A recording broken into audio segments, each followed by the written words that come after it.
It's Monday, the day before download install. We were going to be installing today, but we've delayed it due to weather. We've got a 1 day install now really. We need to hit it hard tomorrow. We are forecast to do 150k sales.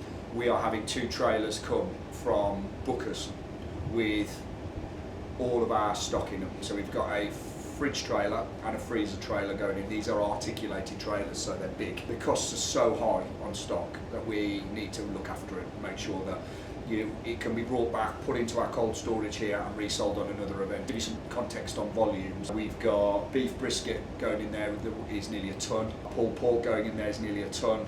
A few tons of French fries. 500 grams is about that big. Probably a square of beef about that big, 500 grams, and that's £7.50. We've probably got a stock exposure going into the whole festival of about 50 grand. Festivals are really expensive to run. They are very low margin. So if we were to do 150 grand's worth of sales on our overheads and the costs it costs us to do that, we would make 10 or 15 grand probably. It's a huge amount of work for a small amount of money. And don't get me wrong, you can make a lot of money at the, probably if you're an independent trader, it probably works for your profitability better. Obviously we have a lot of large company costs. I think you'll make more money out of a music festival as a smaller independent, but the risks are very high for them, so you have to be able to fund it.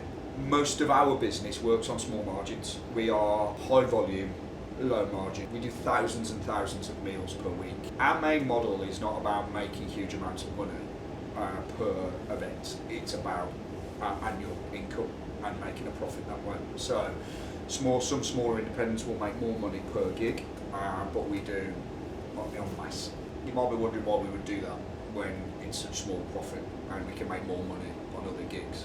You know, you might be talking 10% there, but if you made 10 or 15 grand, that's making 10 or 15 grand in essentially three full days of trading. Yes, there's been some back of house organising, and there's been prepping, and there's been doing those other things. But a lot of my core team here are on salaries, so that's that every day. I mean, Scott, for example, he's my most senior person. He literally spends all of his time planning. So for him, yes, it's probably been an increase in his workload, but it's the same forecasting and planning that he's doing every week. Because this is hospitality, and you don't hear much growth going on in hospitality at the moment. So although it's stressful and hard work, I think all of us that are working in it appreciate the fact that there's a lot of people out there that are working in a similar industry but not in growth. Their pubs are closing down, businesses are going bust. It's extremely difficult out there in the food and drink market. So for us to be in a place where we're worrying about taking on new staff to be able to ease our job roles, I think that's probably less stressful than being able to worried how to pay your bills. Whenever they do, whenever they say we'll deliver to you for the hire, we go, the tables aren't too bad per table per hire, and then it's like 150 quid delivery either end. It's cost something crazy. So I don't like really hiring them. It's very much lost money, but we might have a choice this week, or we buy some, go and fetch them. But we could do with buying some other bits as well, bain-maries and stuff. So how much are tables? Like the big steel tables? Those steel ones we buy, they're not cheap. 170 quid each maybe. And for context, how many have you got? Oh, loads. 50 plus, maybe more. So got a lot. And how many would you be looking at buying to flex for this week? I think we might want another 10 maybe. So I believe in that, it's like 2 grand. Bain-maries are about £500 each. The gas ones I think we need 4, so that's another couple of grand. And how many have you got? 20, 25 maybe. Fries, I think we've got 28. So fries are £800 each. We buy a lot of the Chinese stuff. A lot of street foodies out there will be like, all Chinese, or buy the £2,000 deep fat fries. And I think in a commercial kitchen setting that makes total sense, because the quality is better, the longevity is better, but they're in situ and they don't move.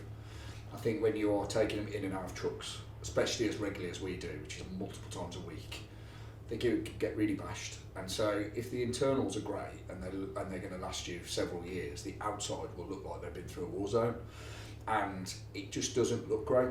You know, we've got open kitchens essentially, so guests are seeing what our equipment looks like, and I think they need to see that it looks new and in good nick.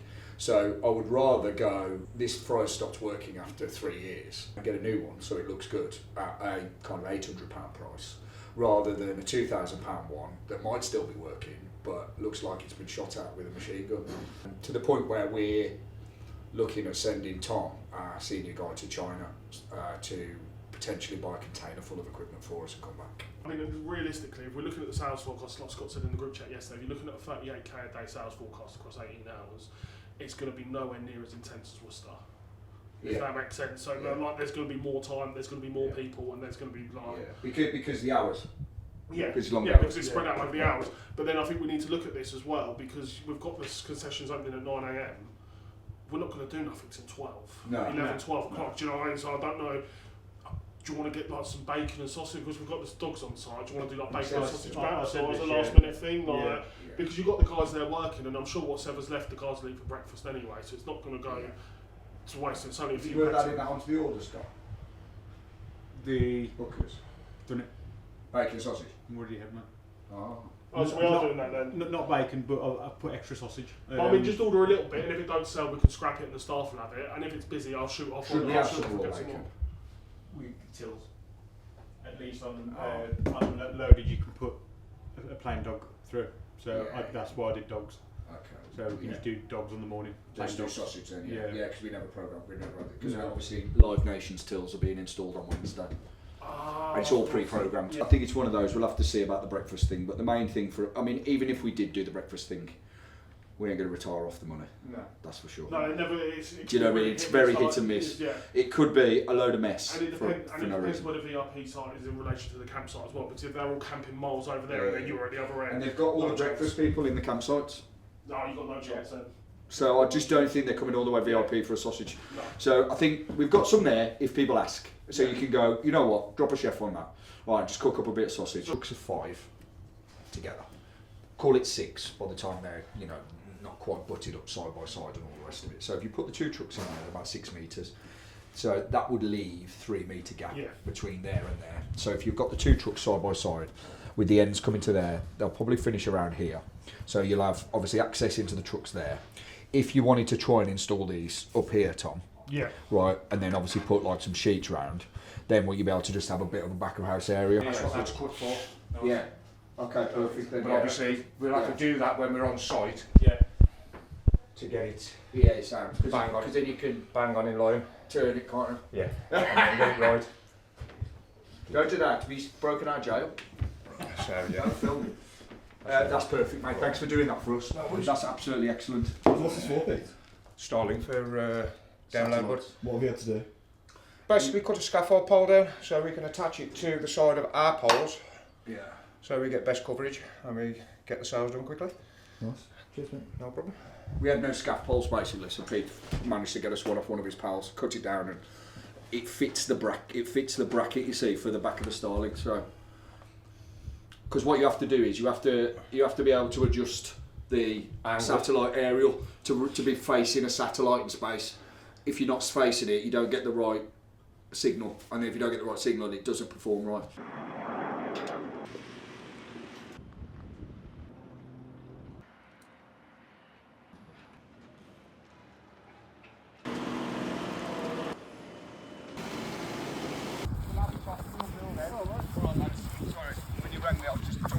About positioning and everything. You're right, you're right.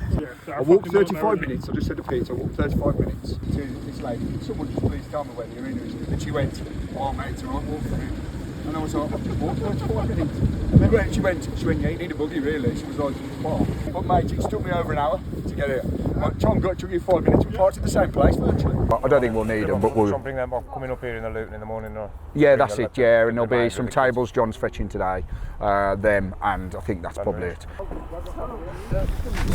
Just as you get the marquees off.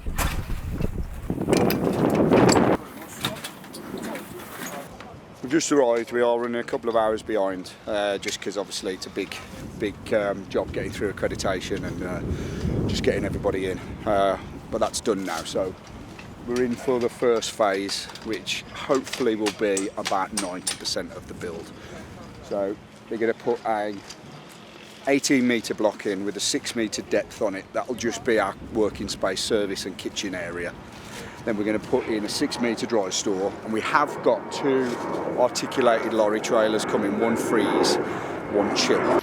So we are at the stage now where we're just getting the gazebos out, getting the front line out, getting everything together. We're waiting for the rest of the Arctic lorries to turn up for the refrigeration, and then we'll get the equipment in, refrigeration will come in, food will start arriving shortly. We've got another truck coming with some more tables and some more equipment coming along the way as well. And then shortly I'll be off to the briefing to do the health and safety aspects of everything as well. Wine. He's done that, throwing it off, hasn't he?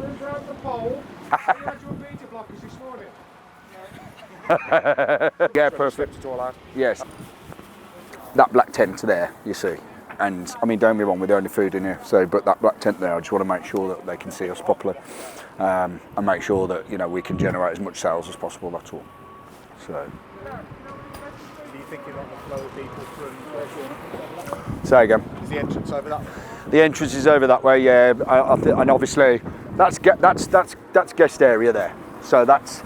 Sorry, this is guest area there. That over there is artist area. So that's the access to the artists in there.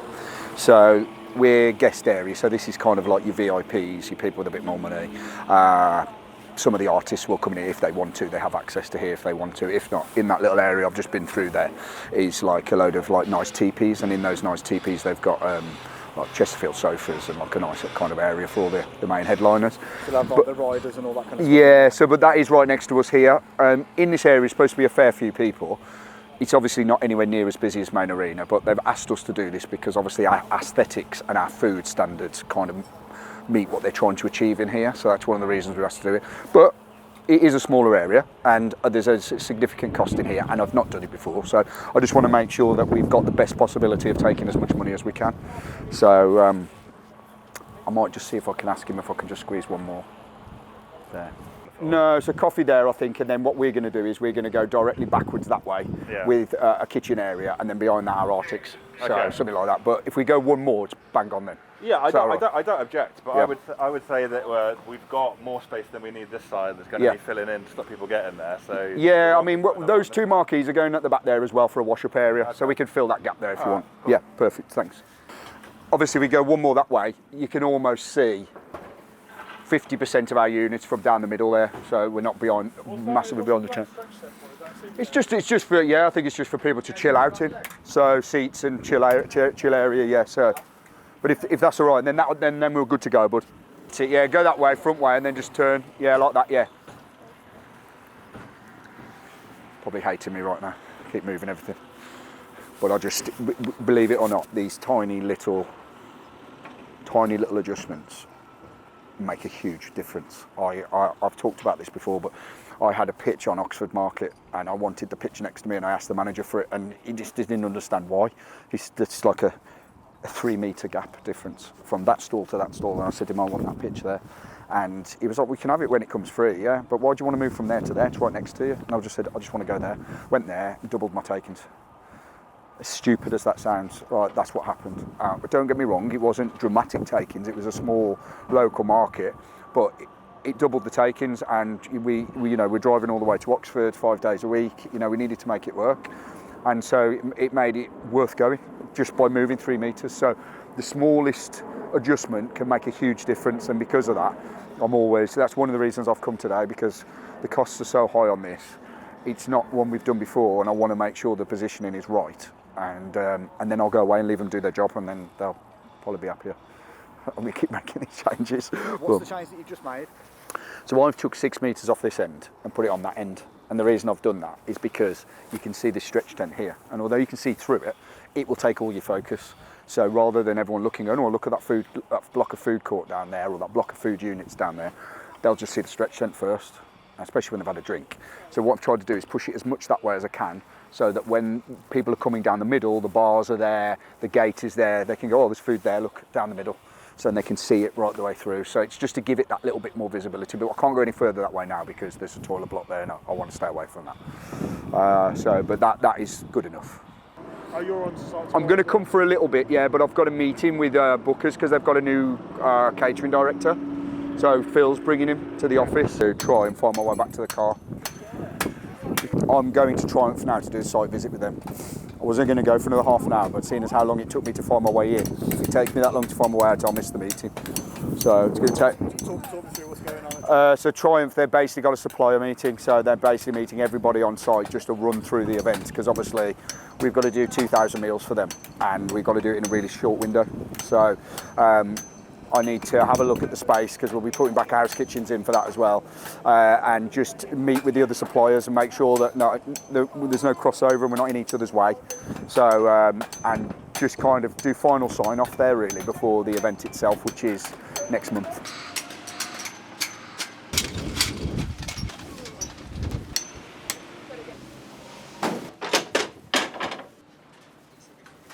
I'm going to have a gap here now.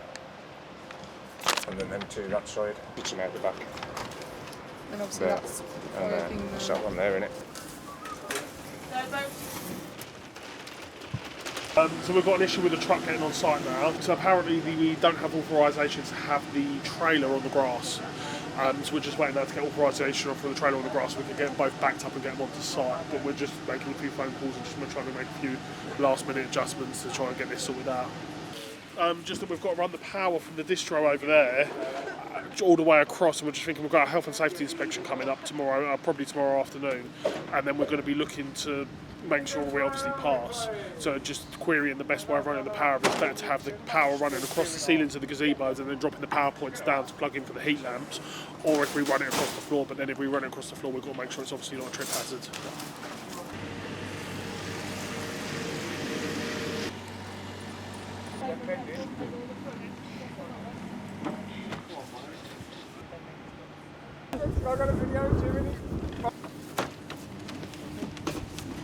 So we're just waiting for a call back from head office just to get the authorisation to get the trucks on properly, and then we'll have a solution. But it shouldn't take too much longer, hopefully. They're not prepared to leave the trailers on the grass, Okay. and they're not going to leave them with any track matting on. So, what do you think? Do you think there's anything we can put underneath the wheel? Can you think of anything we can put underneath the wheel so it's on like a bit of a standing rather than just being on directly on the grass? Have they not got no spare matting for us? No, there was like absolutely no way.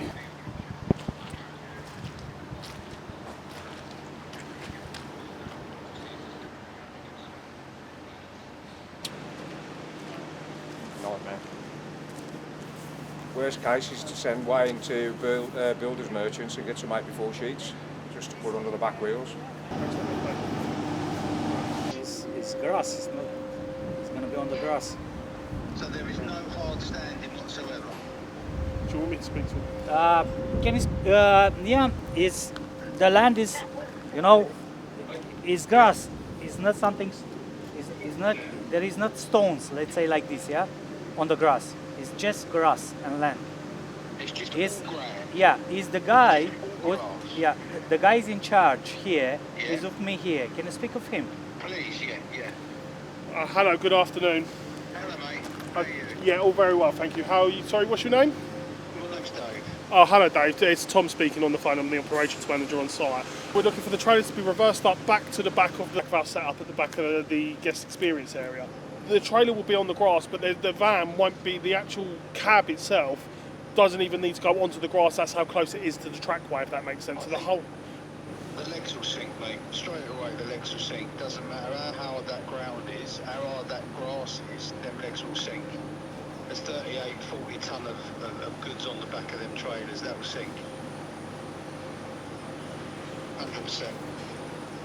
Can't put you can't put landing legs on grass. How many landing legs have you got on the truck? Two. Two. So if we can find something just to sit underneath the landing legs, would that work?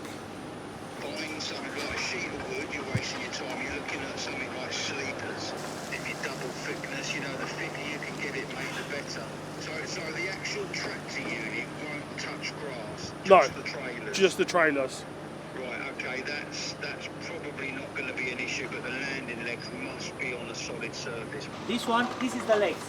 It's going to go down. And this one you can put like this. They're no good at all because they're pretty heavy.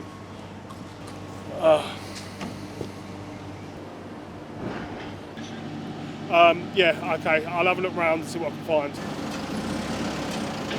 Yeah. Okay. Yeah, so we're good to get shall we get the first trailer on there if you're happy with that on there? Yeah. But you can do this, but they put the toilet here. Okay, fine, whatever you need to do. Yeah? Whatever Okay. you need to do. Yeah. back door. So you want the back doors? Lights here. Right. Yeah. First one in. Pallets. Warning, vehicle reversing. Hey. Motion agents. Just the two of us.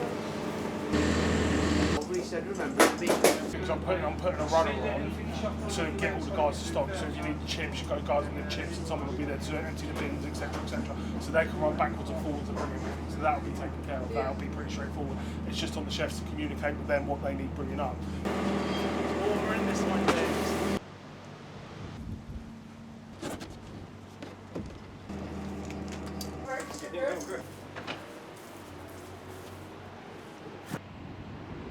We're reaching the end of day one of the build for Download Festival. Gazebos are up, stock tents are in, we've had the Arctics delivered, so had to jiggle things about a bit there due to some issues with the grass.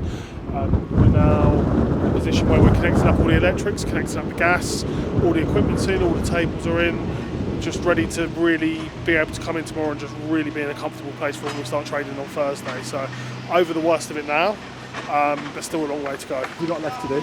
So we've got to connect the gas up in the morning, we've got to connect the electric up in the morning. We're just waiting for the electricians to put the distro box in. We have then got to have our inspections done, so we'll have environmental health come round, we will have the health and safety audit come round, and just the general checks, and just make sure everything's up, making sure everything's looking great, making sure all the planters are up, all the brand standards are met, and everything's done that needs doing. Thursday, 2 o'clock. So we've got 2 hours till doors in this area for guest experience. As you can see, it is not the greatest day, but it is only today. And then the rest of the weekend is looking superb, actually. Possibly get a bit of a heat wave back, maybe 25, 26. Still got a slight power issue that we're just trying to resolve with the power supplies. I have got a fantastic team of chefs from Mongolia that are working for us now, and they are amazing. And they are all prepped up, everything to a really high standard.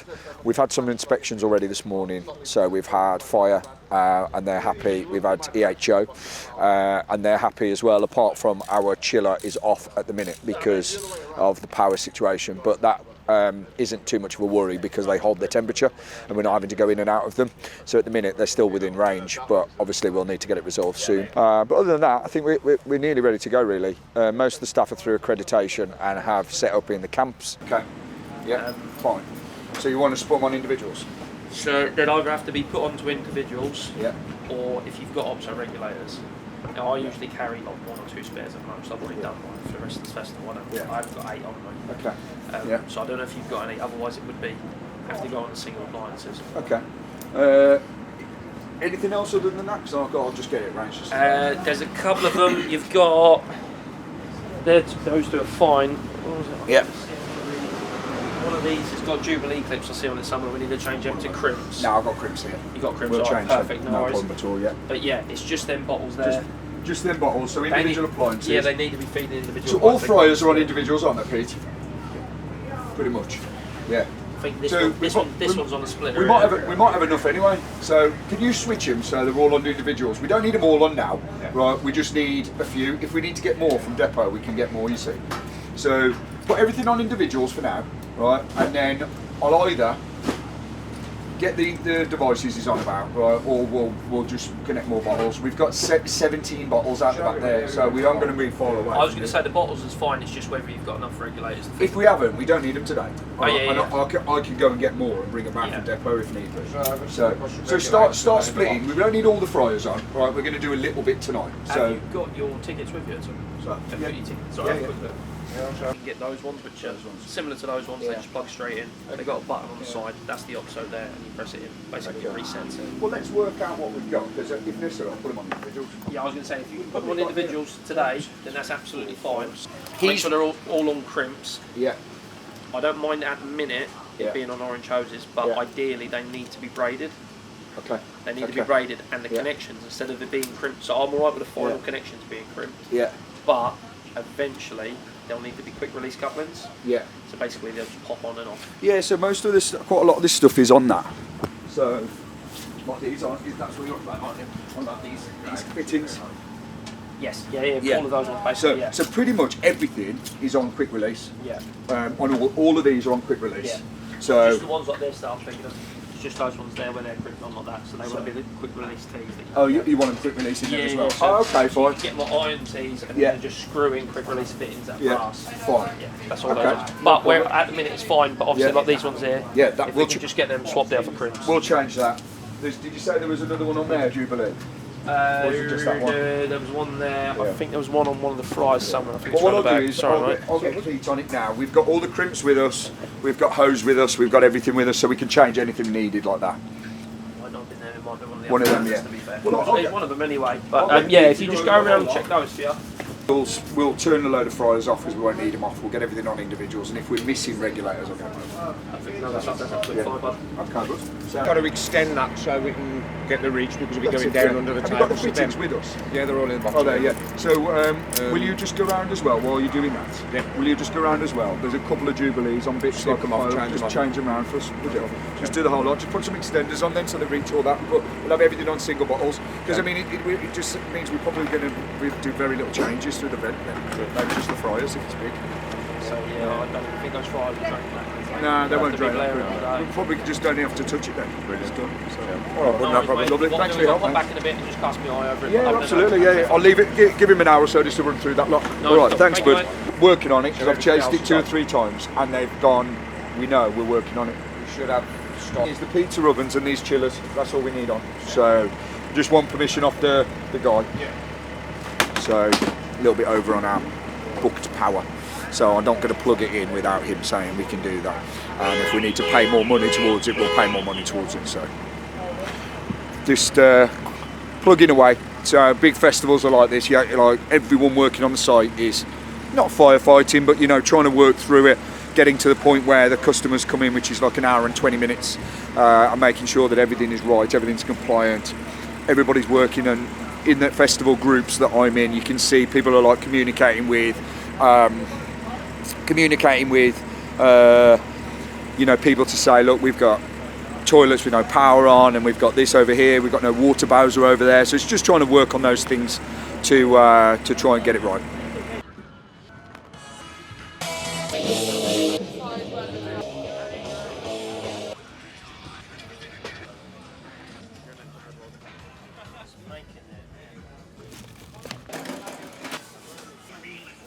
So here at Download now, we are officially open. We've got our first few customers trickling through. The arena opened about half an hour ago. We've got all the guys in, so we've got our chefs in, we've got our existing core team are also in there, and we have the rest of the team in there that are temporary / agency. So we've structured it a little bit differently this time. Along the back line, we've got our chefs.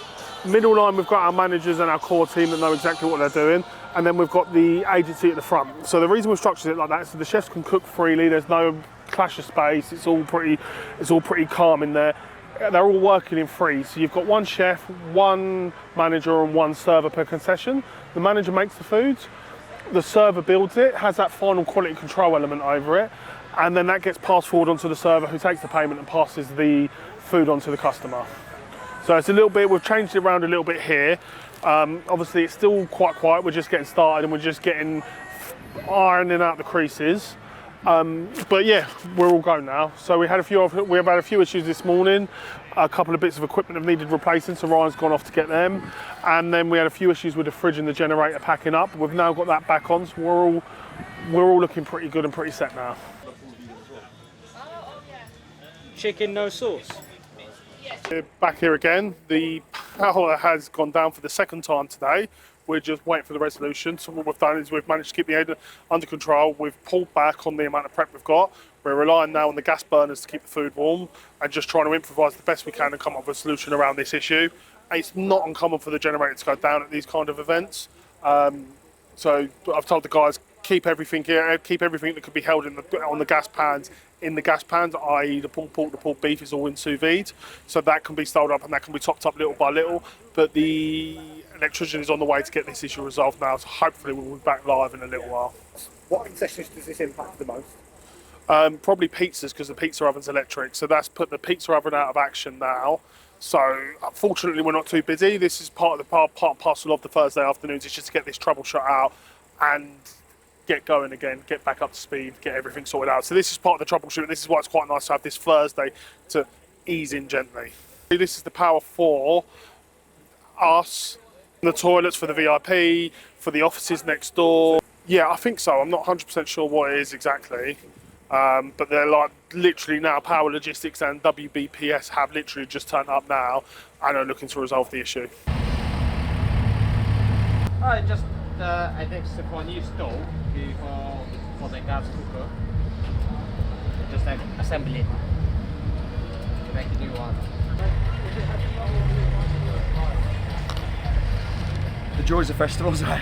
We've had ongoing generator issues for the last couple of days basically, and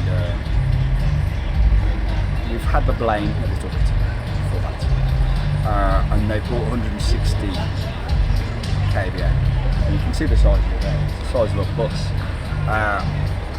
so obviously now it's gone off again, and so I'm like, come on, this can't be drawn, it just can't be anything to do with us. We've not got our chillers plugged in, we've got the power that we booked, and it's huge, it's absolutely huge. So I said to Tom, there's got to be another problem.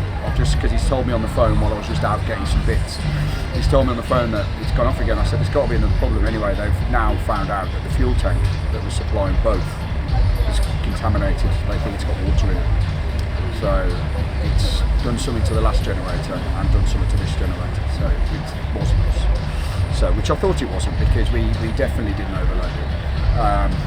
So now the guys are trying to get it back on, and when they get it back on, they're changing the fuel filters, changing the fuel filters, changing the fuel tank, draining it, putting some different fuel in, and then I'm hopeful we'll get back on. But all our food's under hot lights at the moment, which are electric, so obviously it's an issue. So I just don't want it to be too long, which is what I was asking them gently. How long do you reckon? Just because our food's under the hot lights, and I don't want it to end up going cold and us having to bin it and cook more. So we are waiting, hopefully not too long. He's just said to me hopefully 15 minutes. We'll see. I've just had a little look in there, the food's all steaming, the guys are probing it, keeping an eye on it, making sure, but there's just no room. Well, first of all, it's a food safety issue, so we've got to make sure, but outside of that, there's absolutely no way we can serve the most VIP customers in a 100,000 capacity festival anything under par. So not that we would do that for any other customers, but you see what I'm saying. They've booked us in here for making sure that it's there, and it's got to be there. So if we've got to chuck it away, we'll chuck it away and start again. But from a cost perspective, I'd rather not do that. But if we've got it, we will. Back from my little shopping trip, and a couple of grand later, we've now got some of the burners that we need to appease Mr. Gasman. So those are now being piped up by my team out the back, and by the morning they will be on, they will be in. My gas man pal will be back, and he will double check that, make sure he's happy, and then we're good then. I mean, what's quite interesting is we had the welfare officer come round earlier, and they've got, obviously this is the modern day of running festivals and operating teams of staff. So the welfare lady came earlier on to speak to Tom, who's our senior manager here on site, to ask whether everything was okay. Everybody was feeling okay, everyone wasn't overworked, and that, you know, everyone was in a good space really. And interestingly enough, they highlighted that the nearest toilet to us here was quite a trek. So they immediately spoke to the festival management, and then next minute a toilet block was dropped out the back of our units there, ready for our staff to use, so they don't have to go too far to the toilet, because that is the right thing to do for welfare for the team. So just kind of shows you the kind of modern day of how things are operated now, and the levels of safety. No, definitely no, we've got to be briefed on. Oh, absolute legend, yeah. Thanks so much for that. No, you know what, we're more than the freezer, we're hardly going in it. So all we'll do is we'll put it on the fridge, and if it drops below 10, we'll plug it off and we'll just switch it down. I mean, that has hardly moved, to be honest, because we're not in and out, we're only getting it out. So is the load okay now though? Have you done a load test or? Yeah, we'll be able to do that. Yeah. Fine. Yeah, fine. I just wanted to make sure, you know, we didn't want to put it on until you guys said. So, until you guys said you were happy with that. but it makes sense. Because I did say, after you drop that off, you're just not putting that on, I thought there's got to be another problem. Because I thought there's no way, unless they're having absolutely mountains in there. So, you're okay, bud? You have to Tom? No, you're good, mate. Want some food? No, I'm good, thank you. Sure. We've already been very kindly given. Oh, you're good? Oh, okay, fine. Here's Tom, anyway, if you want. Yeah, no, he's already sorted. He's already out? Okay, yeah, good. You've got electric on that one. You're an electric. Thanks so much, lads. Absolute lifesavers. If you want anything, come and see us on Lincoln. Two big reefers these are. They're 44 tonne, I think these hold each. Got 90 tonne of weight there. They're obviously, whatever they are, 15 metres long, but they're 32 amp 3-phase. This one's running on diesel at the moment. They've got a diesel tank and they've got mains hookup or generator hookup. What we got is, when we were first having one of these, we were supposed to be having one, and we were under the impression it was 32 amp single phase, which isn't a lot more than we ordered. So we were planning on saying to the Sparky, look, can we just have that little bit more? And it would have been okay. What's happened is, the one they were going to send us would have been dual compartment, so you would have got freezer and chill in the one trailer. Because these have come from Booker's, because Booker's senior people are helping us out, we've fortunately got great relationships with our supplier, so they were just say, look, we'll sort a truck out for you. Then we got a call just the day before to say, right, we've got a bit of a problem, because we're these are drop trailers, these are not festival trailers, these are supposed to be going out and dropping stock. We've ended up with they've got a lock on them, on the dual cab ones, which means if you go in and out of them too many times, they lock for a period of time and you can't get back in them, which obviously was a problem. So they've gone, what do you want, freeze or chill? I was like, well, we need both. So they were like, we'll have to just send you two. So they sent us two. When we got here, the two are 32 amp 3-phase, which are more draw than single phase. So it was a bit of a big ask. So what's happened is we've put one on and left it at one. They're running on diesel anyway, as you can see. That one's still running now. It's been running a couple of days. What's then happened is something's blown on the generator. They've come to us saying that's because you've overloaded it. But before we put the 3-phase on, we weren't open. We didn't need any of the power in there, so we pulled all the plugs on that, so we knew to make sure we didn't overload it until they said yes. What's then happened is it's blown anyway, and we said, well, look, we can't have overloaded it because we've pulled all of our power off and only put one of these on.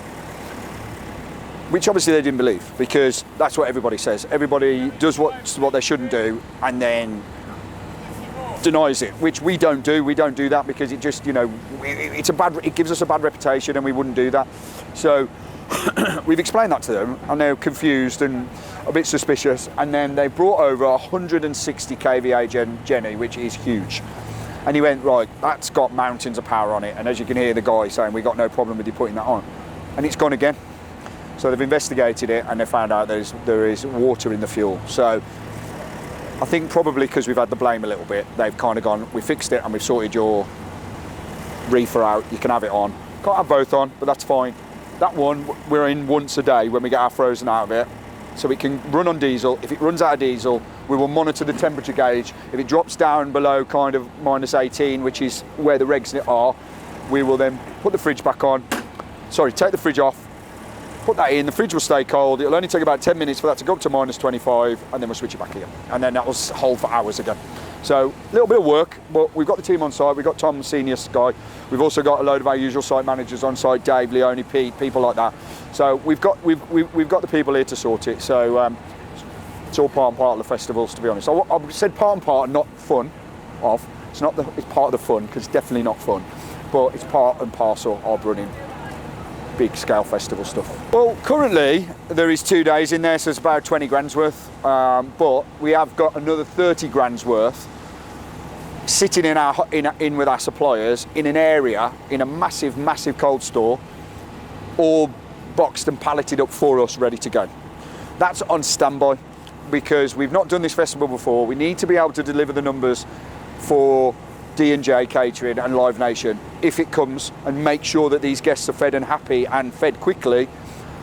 But I also don't want to buy frozen and fresh stock which isn't sale or return that I can't send back, that I've got 2 lorries full, because one, I don't want to spend that kind of money without earning it back, and 2, we haven't got storage at depot to hold 2 lorries that big. We've got big storage but not that big, so we don't want to be sitting on it and we can't store it. So we've got everything in place now with our suppliers so that we can just go, right, Friday night, we do a stock check of all of this and we go, right, weekends come in, the 2 biggest days, how are we looking? How did we feel about the first 2 days to get a bit of a feel for it and a bit of an understanding on whether we think the sales figures for Saturday and Sunday will be there. We will then take a punt at it, order the stock, and then on Saturday morning at 5 a.m, there will be a delivery here in an articulated lorry, which will then, we will have a team on site at 5 a.m. to accept that delivery and put it into these ready. And then we will be topped back up again to hit it really hard, which would give us enough stock to do about 20,000 meals. And hopefully we sell every single one. But as long as we sell 19,999 of them, I'll be happy. The last one, I'll eat the other one, and that'll probably be my only meal for the whole weekend, to be honest with you. Need a drink now? Just something to save my life, mate, to be honest, if that's all right, yeah. Free lattes, is it? Yes, please, mate, if that's okay. What do you think of the way the system's working, mate? I think the system's great. Obviously, there's no pinch pointers there at the minute, so we could do with obviously testing that out, but hopefully, when it gets busy, it should fly out, shouldn't it, really? You happy with the chefs? Yeah. I mean, they're great, mate. They are absolutely great. I've said to Scott on the phone today when I've been driving, I said, just get them on wherever. If it's two, if it's 10, and just tell the lads, look, we won't always need massive numbers of you, but we'll always guarantee that you're on nearly every week. Yeah. And you know what I mean? Make them see us as a priority then. Yeah. Core team members. Manager standard. Really, manager standard, yeah, absolutely, yeah. Yeah, because I think it works quite well, because the way I've done it, part of the reason I've done it like that is so you've got the people that know what they're doing in the middle, so they can keep an eye on the chefs and see what's going on there. Yeah. They can also keep an eye on the servers, so they're a lot of observation, because that's your final point of quality control. Yeah. The moment the food hits that pass, it should be ready to go. The service is sending it, and the service is sending it, so that's the final. That's the final part, step. That's the final. You've got 3 layers, haven't you? Then. Yeah. So I think that's good. Yeah. Because I think tonight you could have 3 chefs along the back. Yeah. And I don't see if you had a good core team along that middle. Yeah. We've got 6 concessions out. You could probably do it with 4 or 5 core team. I think you could do it with 4 good, 4 strong team members in the middle. Yeah. Can jump between the 2 because they can fill the Greek cart, jump onto the next one, and jump between the 2. Also, if you look at the space, there's enough for 2 people on the front counter, 2 people on building each station, and the chefs. So you could be going out like super rapid fast. I think at Ledger Festival and some of those would be great. Well, I mean, we hopefully we'll be able to test it here. Yeah. You know what I mean? And see. But the thing is, it's, I get what you're saying about getting the food out quick. But this is where you need it's a bit difficult with the agency because you need that experience with the queue management side of things. Yeah. Because if you look now, there's no queues, people start gravitating towards it. Whereas when there's queues, people gravitate towards it more. So it's managing the queue, speeding up and slowing down to maintain a consistent queue without people waiting too long. If that makes sense. No, I agree. But I think when it's absolutely ham and you don't have to worry about that. Yeah, you just know what I mean. It'd be great to get through people like maybe a meal every 30 seconds. I think that would be great. But that's per staff member. So it could be if you've got 2, if you've got 2 on, we might be able to do 2 meals every 30 seconds. Yeah. Do you know what I mean? I think that should be the target. I think if you've got that layer, there shouldn't be a reason for it, should it? Because it's already built. Yeah, no, this is it. It's just passing. It's as long as the card machine to go through, isn't it? That's going to be the longest part, is typing that in. So you could be doing a meal every 15 seconds. Yeah. I would just need to work out how we track that as a KPI. No, I just think we do. Potentially, yeah. Because realistically, you're not going to do a meal every 15 seconds because you're going to build up at the peak. It's going to be a meal every 15 seconds, if that makes sense. No, at the peak, yeah. So once the queue's there, we should be doing 1 every 15 seconds. Yeah. But what I'm thinking is, what we should do is take the whole service time. We're serving 6 till 10. Take that 4 hours. Yeah. Take the total amount of covers and divide it by that to see how much the service time is. Yeah. But then obviously that's going to be a very vague thing because you're going to have the slow times and the busy times in there. So it's going to be an average of the 2. Yeah. So that doesn't give you the 15 seconds, but it's working out something. I think as a KPI, we don't have to hold them to it if the numbers aren't there. No. So for example, Ledger Festival 2 years ago, before the one before you came, I over-egged it so much, there was no queue at all ever. Like, I think the most, there was like 3 people in a row. So we over-egged it too much. So basically a lot of the time people were taking turns serving people. So this system is different to the way we did it there. It's similar people, but I think we'll I think it would be the right pace. Just ask them if they're happy with everything before, if they've got any questions before it gets busy. If you could have a chat with them as well and see if there's any feedback we can do to make the experience better as well, that would be really appreciated. No problem. They all seem happy when I walked along. You want some tin foil? I need some tin foil. Yeah.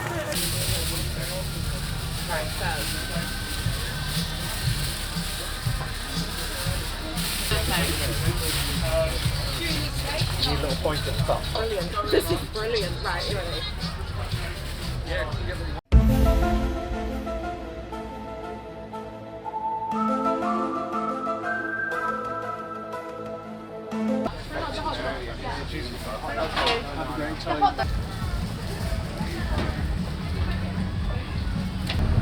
Piping up some new gas burners, so these are some new gas rings that the gas man has wanted us to do. So we've been and bought these.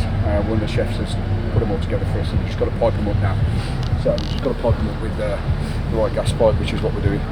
So those there quick release couplers, but you've got to use these. So they're called O-rings. You have to crimp them using a pair of pliers. So to meet the gas regs, so we're crimping those on. We're going to fit those to those, and we're going to get those out of there and switch them with the ones that we've got in there because the gas man wants them switched. So that's what we're doing. What's the reasoning for it? So we've been using, we've got some gas burners in there. They don't have automatic gas shut off, and for a long time we've used that equipment, and we've had a safe working practice in place. And the majority of sites that we've gone to, gas inspections, they're happy with that. We've come here, obviously Live Nation's a very big company, they want to work to certain gas regs, and the gas man just said, I can't pass it. So I said, okay, well look, I'll get some other ones in, not a problem. Everything else has got gas shut off in there, it's just these burners. So we've replaced them, and I've been to Birmingham to get some, and we've got a couple that we borrowed off a trader friend. We're taking them out now, going to give them back, so when he's busy tomorrow he can have them back. We've got 10 of these on for all our stock pots. So hopefully within the next hour or so we should have everything on, and when he comes back in the morning he'll be happy. What we just bought, so these, I've got a thermocoupler on them there, so that's automatic gas shut off. So what'll happen is if that flame fails, wind, anything else, yeah, 2 of them are, yeah. So yeah, it should be, yeah, just try them now. So once that goes cool, it instantly shuts the gas off in a valve here. So obviously the safety element of that is the gas doesn't keep coming out. Now we've got a safe working practice, as I mentioned, which one of the gas engineers we've used wrote for us. Most sites accept that, this one doesn't, so because of that, and look, at the end of the day I think it can only be a positive. So we've gone out, spent a load of money, bought a load of new ones. They've all got gas shut off. They're all going in. Bit by bit now, we're just replacing them. So when the gas man comes back in the morning, he's happy. So that's what we're doing basically. But they've got to be piped up, so that's what I'm doing there. And just out of interest, what did it cost you? A couple of grand, because we needed a lot. So, and all the pipe, and then the fittings and everything else to go with it. So, I mean, the fittings are expensive, because, I mean, a quick release fitting like this. So that's a bag of quick release fittings there. So they pop open, so you don't have to, disconnect your gas bottle every time, which is less safe. So with those, it's just a collar, and they just pop open like that. All right, so that can go on one piece of kit. That goes on the bottle, that's on a piece of kit. So when you come to connect them up, you connect them up like that, they click, and then you leak spray that to make sure you've got no leaks anywhere. If there's leaks, it'll bubble. And you do need to leak check them, because after a little while, wear and tear, these do start to leak. They will leak on the seal in there, because it's a metal to a metal seal. So you do need to leak check every time you connect to them. But it's simple. You get a leak spray it, it'll tell you if it's leaking or not, and then you're safe. So that's what we're doing. But that bag, I mean, that's £9 plus VAT. For what? One. So I've just bought 20, so I spent 200 quid just on these couple of little bags. So, it's expensive kit. But when you come to breakdown, imagine every time you've got to undo your bottle, get your spanner out, all the stuff like that. We don't need to do that. We just clip and we start packing away. And that's it really. If we need to replace a bottle, because a bottle's gone, bottle comes out, clip, in it goes, we go again. Well, so while it's cost you money here, yeah, then that's improved the service. Well, this is the thing. I mean, Yes, it's cost us a couple of grand today, but it's kit that we're going to reuse, so it's not a one-off. It's not a one-off thing. So I don't mind that. You know, sometimes if you've got to pay for something because you know it's your only option, and you get one use out of it, then it's not great. But with this is just kit that we use 3, 4, 5 times a week, so it is what it is. It's an investment. They're much better, yeah. They pump out a lot more powerful, pump out a lot more heat. Yeah, I think Okay, good. Okay, fine. So, yeah, well, you know what then? If we'll test these. If it's worth it, we'll just get a load more. Yeah. That's it, isn't it? So I'll do a couple more then. We'll get another. I've unplugged that one regen though, so it's off. Yeah. So I don't know whether you want to just take it out. I can grab that. Whip it out, bud, and I'll have another couple ready for you in a sec because all the pipes done for. Spin in hot water, which makes that supple. On goes the collar. Pushes on easily because of warming it in the water. Get that to the right position. Crimp those.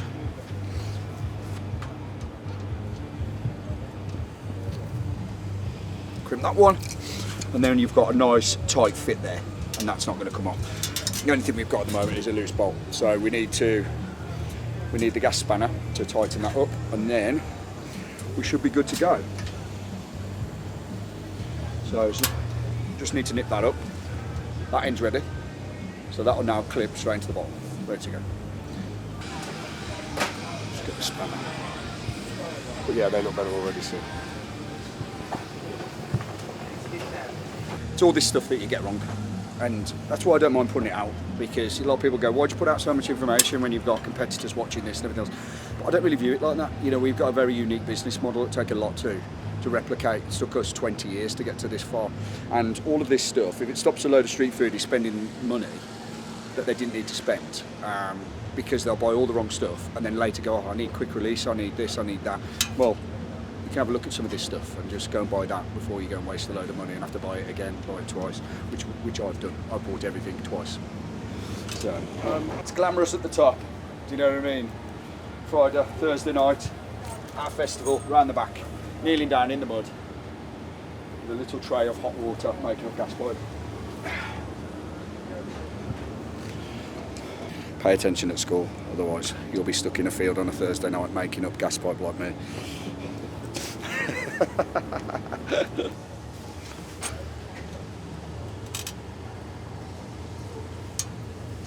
Just waiting for Pete to reply, mate, about the gas spanner, just so we can just give these a little tweak up. Let's have a look. We want to have a nosy at the guest thing, and I thought I'd come and see how you're doing. Yeah, we're all good. So we've got the fridge. We've got our power on now, so we're happy. Yeah, you got so power. I've sent you all the pictures. We've got the toilet out the back. We've got. And you're taking on board. Can you do some educational videos with us after? Like, that's what we want. Yeah. We were meant to have a video man here tomorrow, but now he's failed on us. Oh, really? Yeah. Well, James is here all weekend, so if you need him. I just got to go deal with a Yeah, go for it. We'll just stand at the other end. Yeah, just go around. Tom will go over everything. Thank you. Done. We tried to be really honest. So our gas man didn't like the fact we didn't have the gas shut off. Right, so what we said to it, so it turns the gas off if it fails, so if the flame fails, so the gas doesn't keep coming out. What we've used for a long period is a safe working practice, which basically mitigates that. What he's saying is he wasn't happy with it, but a lot of other sites are. So we've just said that's fine, we'll go away. But instead of hiding it, we've gone, right, the gas man's not happy, this is how we normally do it, we're changing it, and this is the safety really reason. There's not that information out there for traders or for caterers. All you get is people every weekend do this, do that, do this, do that, which is a nightmare. And we've done it. We've done it all wrong, you know, over 20 years. So we got to a point where we've got a bit of an idea, and we might as well share it. No, that's really good, and there's plenty of people that have got some idea, no idea, get told off every weekend, and great. Let's talk more sometime. Yeah, he's been okay with it. He just wanted all those burners changing. He doesn't like those. Burners on the back. So we're just changing all those now. So. Sorry. I always wear these. I only wear sunglasses at night. 100 watt bulbs, and there's probably, I don't know, 500. I had a full floor mat before. Yeah. The reason we stopped using it is because we get mixed reactions to it. So we get occasional EHOs who say I prefer a floor, and then we get some that are okay with what we're saying. We try change the flooring, we change it to a different type of flooring, and ultimately the risk of harm for us mitigated. than walking on the floor. Obviously, we've had all the food off the floor. Sorry, do you want a drink, Hannah? No, I'm alright. Just filled up with water. So there is a fine balance, and with everything, trying to mitigate which is the you're most mitigating food safety hazards. You can bring in health and safety hazards, and you're always battling one. I absolutely agree. The risk of someone falling over and hurting themselves is so much higher. There is floor that you don't fall over on, so I think you need to find the right floor. What floor is it? Well, so what did you have? So we had the black rollout mats. We've had black rollout mats. This is me rolling out a big black. So we had the big rubber rollout mats, yeah, and it was literally an ice skating rink. So then we bought this square matting that kind of got like almost like jigsaw. Yeah. That links. We did that. Well, there's softener.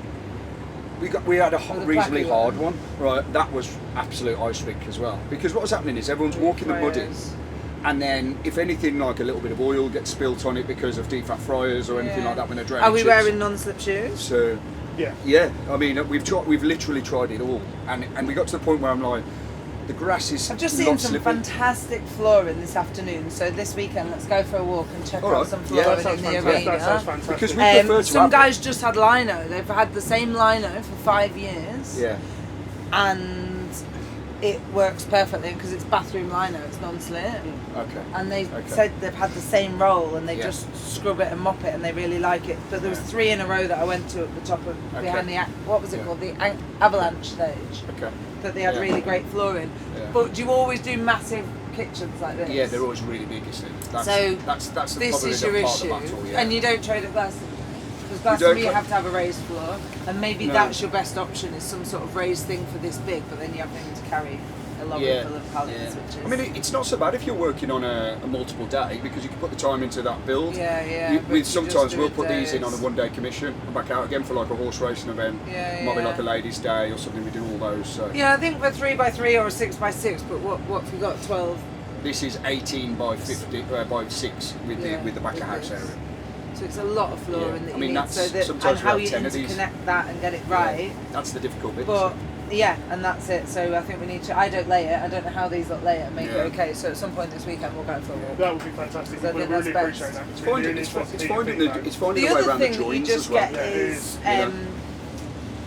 gazebo floor. It's more awning floor, and it's like a carpet that you peg down everywhere. We were talking about that the other day, funny enough, because I used to use that. Because water goes through that, oil goes through that, but you can sweep it. I used to use it because I used to use charcoal and I would have used the pot and it just burned straight through, so it wasn't no good for me in that instance. But here it might be a different scenario. Yeah, and around your fryers, then on top of whatever flooring you have, you just have the rubber, holy black shit ones that get all over you when they get too It's like bar flooring you're on about, isn't it? Like bounce man. Yeah, those back, thing, and then because they're better on your feet as well. Yeah, it's just stuff for washing up they've put out. I think so, yeah. No, I mean, actually I didn't really say much. It was the lady talking was the environmental health officer for D&J, the company that we're contracted to. The other 2 were from the local authority. Didn't really say much, so I'm not really sure whether they're happy or not. They're unhappy, but we don't really get any that are unhappy, so I'm hoping they are. So, but they certainly haven't raised any major concerns to me just then, so I think it's okay. I've just said to Tom, it's quiet now, and we've got a big portion of salad and tzatziki out there, and we've got the chiller out the back, so there's no point it being out while it's this quiet.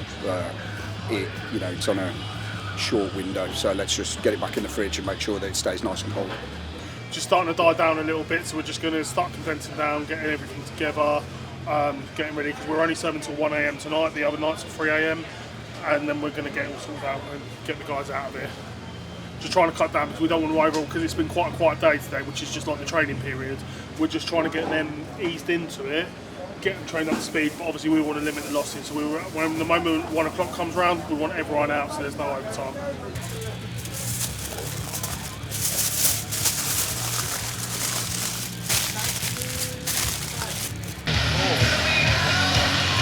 Do you want a cheese ball? I want a cheese ball. Alright, we'll cheese ball together. A cheese ball? You gotta get open the shops. There's a cheese ball?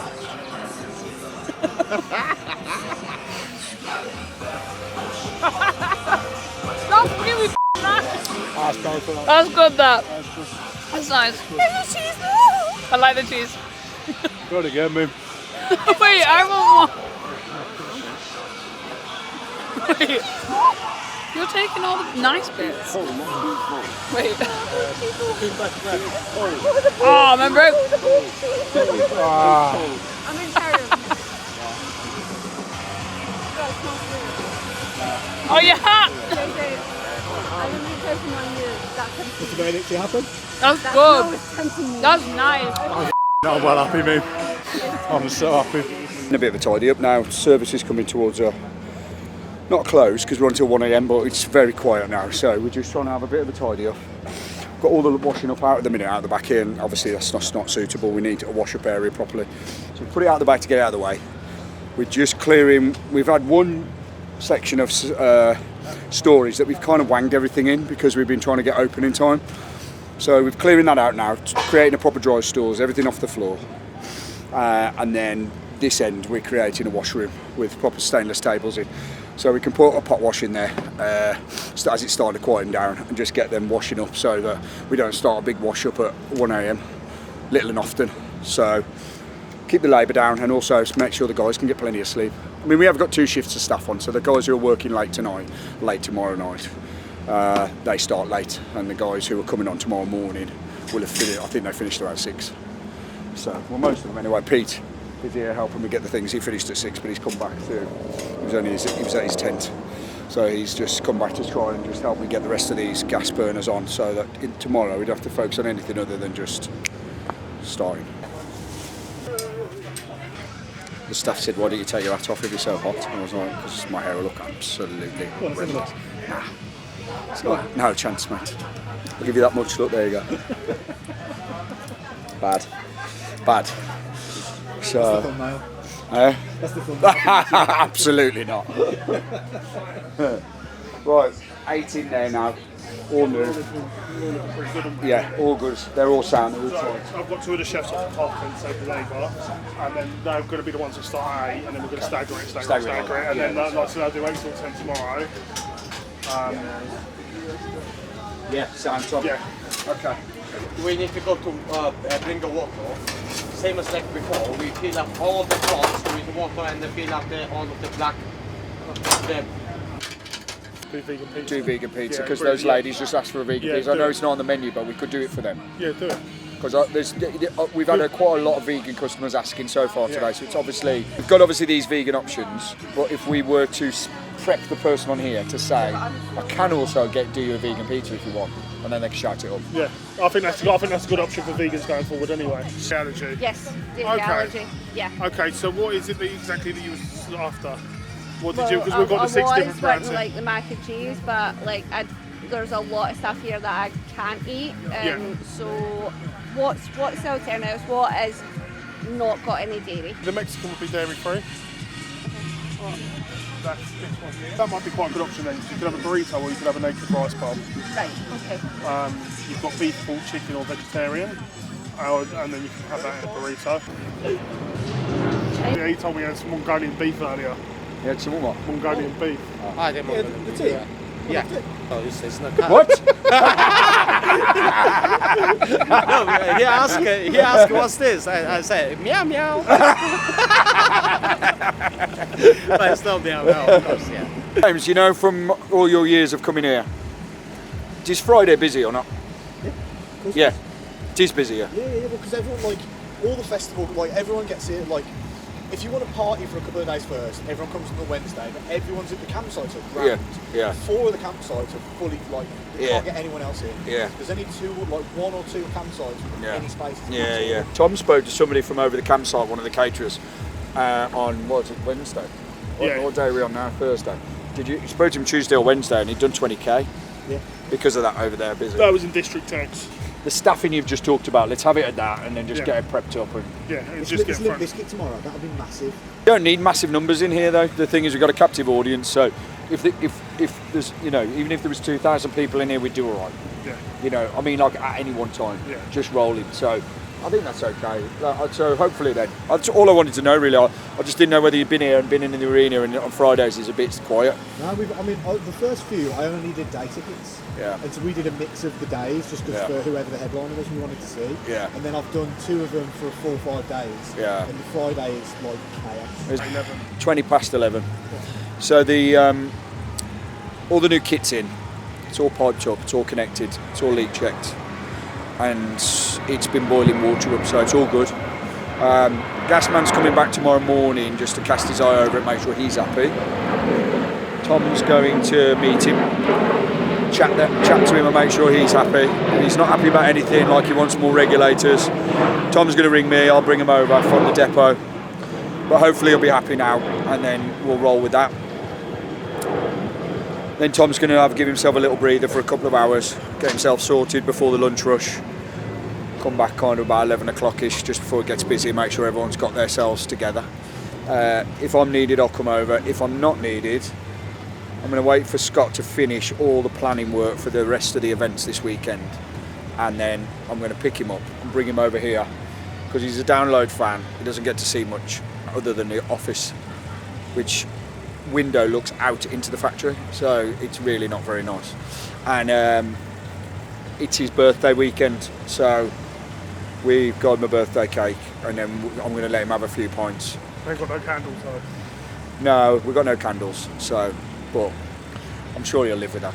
So, and then I'm going to let him have a few pints, buy him a few pints on the company card, and maybe have a pint with him or a half, and then I'll drive him back later, so that he gets a chance to have a drink, and I'll just drive him around, give him a chance to enjoy a little bit of the hard work that he never gets to see.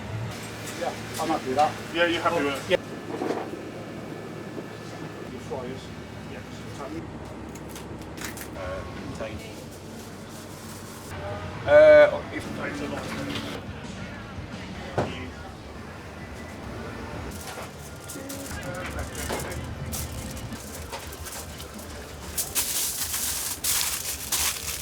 I'm with the artist liaison team. How it normally works is I'll come to you, I'll tell you by like 3 p.m. in the day who wants what and when, get it to you by about 3-4 o'clock, then you have all of the information, and then it'll be probably between 10 and 11 that we'd need the food. How is that timing wise? That's fine, we'll make that work. Amazing. We will make that work. That would be great. How far is the food going? It's going. Do you see where main stage is there? Yeah. They've got a headliner compound just behind, so it's going there. So just down that trackway? Just down that So what would you do? Would you pick up in a car and drive it down? Or? I would pick it up, put it in my buggy and drive it down. Yeah. Okay, so you've got means of access? I've got, means of access, and Okay. I've got like big kind of crate, like Tesco crates to put it in. Yeah. Obviously it would just need to be contained here. Yeah. That's fine, we can sort that. So I just wanted to double check basically what is on offer. This is what I have. Yeah. So I kind of have it like this. I just wanted to double check that is still on offer before I give it to the artist. Yeah, that's all good. And also, do you have any I can take photos of the menus, but could you send me like a PDF or something? I just don't want to put that in Wes's dressing room. Do you know what I mean? Yeah. That would be amazing. Just so that it's like a bit like more exciting. To be like, oh, I can pick from an actual menu rather than a spreadsheet. You can get those PDF menus over to me. Yeah, That the officer on that now. Oh, So amazing. I've messaged him now, asking to send you the artwork. That's great. So you'll get the full PDFs of all the menus. Incredible, and I can print them off and I can put them in the relevant rooms. It's gonna be a lot. It's gonna be a lot though. I don't know numbers for sure. Like for the band, it'll be like. So for the band, I mean, they might order like up to 10 meals. That's fine. For the band. We can do 10 meals, no problem. Crew is gonna be like a lot, potentially a lot. So if you want me to split it, does it help if I split it between? If I'm like, don't order everything from one day. It depends how much. It depends how much lead time. I think they've maybe got like 50 crew on this. But for example, tomorrow we've got 150 crew. But we can go to we can go to you for some stuff. We can go to different traders for some stuff. No, we'll do it all. We'll do it all. But it just makes sense because like it's all in one. Yeah. Right? Yeah, no, we can do one it. person to talk to. That's so the much whole. easier. That is literally the whole point. Whole point of the business, isn't it? Yeah. You just that's the whole point of it. It's Yeah. just a bit of an organised. It's just one point of contact, It one is so set of much due diligence. easier. Yeah. Rather One than phone number. One phone number. It's already at the same time. So we'll do everything from here and we'll make it work. Okay, good. Okay, great. And I'll get you the information as soon as possible. And then if there's any snags or anything, then we can work out something Yeah. alternative. That's no problem. So I'll just send you the information when I have it, basically, Yeah, for today. fantastic. Yep, send it over. And then it's tomorrow that's going to be the big one. I mean, I am only there, but the thing is, I'm looking after 250 acts over the next 3 days. So it's like, this is just such a small part of what I'm doing. Okay, fab. Well, that's fine. That's all my questions. Once I've got them PDFs, I can give them to the artist. You're happy to be open late, so that's fine. I'll get you numbers and everything. Tonight, the times will be, I don't know if you want to write this down. I'll send it over. Send it over to us with the food order. I will send Otherwise, it might get a bit confusing. It'll be 10:15 for the band and it'll be 11 for the crew. Yeah. Thank you so much, mate. Nice to meet you both. I'll give you a message. So we're on day 2 now, a second day trading at Download Festival. We've just completed the EHO inspection. We've had the gas inspection in. Slow start to the day, but we're expecting to ramp up as time goes on. It's only just turned 12 o'clock, so we're going to see how it goes. We've got some of the chefs just coming in, starting their shift now. We'll have some of the more guys starting at 6 o'clock, so we'll get backwards and forwards a little bit. Yeah, the inspections went well. A couple of points to make. A couple of little tweaks we need to do and adjust, but we'll get that fixed by about 2 o'clock. All signed off on the gas safe, and just a couple of little points on some of the temperatures on the food. So looking to do the crew catering for Limp Bizkit, Guns N' Roses and Linkin Park, and all the crew and staff for them as well. So possibly about 300 to 400 bills there for the artists and their crew.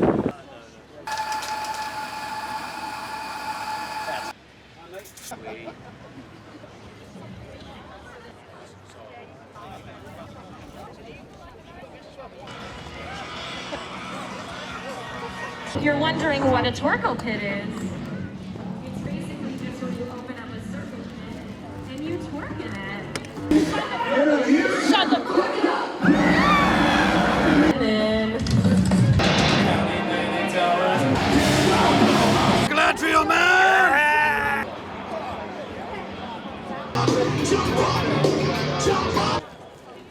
Pipe and hot dogs. Okay, boat race. Where you got to drink your drink, cup on the head, to the back. It's that, but with hot dogs. So we've got 8 teams of 4. It's a knockout championship. The one that finishes, the whole team that finishes first, goes through to the next round. Yes. Is it wild seeing this in the arena? Yeah. Good, isn't it? Right in the arena. You got a stage now? Oh, mate. Look at the budget. We got budget! Hey! Oh, this is what he does. Look at that, look at that. Fantastic. Right, so we're on the second contestant. Really quite intense. There you go. You go, girl! Oh no! No! Get 2 fresh buns. It's not coming out! Hot dog! Let's see some exercises, guys. Limber up, limber up. Yeah, here we go. That's right. Drop and give me 5. There we go. Well done. Excellent work.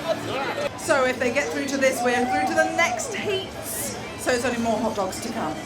3, 2, 1, go! Oh! Always the first bite is the most confident now. Right, how we doing? I'm guessing you don't know each other. So good. Yeah! 2 more bites! 2 more bites! 1 bite! 1 bite! You got this! You got this, man! I know you got this! Yeah! Yeah! 1 last one! 1 last one! Can we give it up to the best hype man ever? Yeah! Let me start. Round 2. How hungry are you feeling now? I'm still starving. Go! It's alright. Go on, lad! You got this! Come on! Someone great! You got this! Yes! Jump that Remember what the championship belt. We're in a 7th place. Hot dog obliterate. Who do you think's going to win this, sir? One of them. 3, 2, 1, hot dog! Go! Are you ready?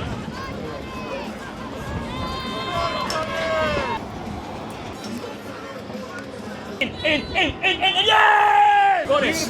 You got this, come on. Yeah, come on, Rosie. Get it down. Just get it down, Ian. Get it, come on, come on. No, you can do it. There we go, no, put on it. Ahead of it.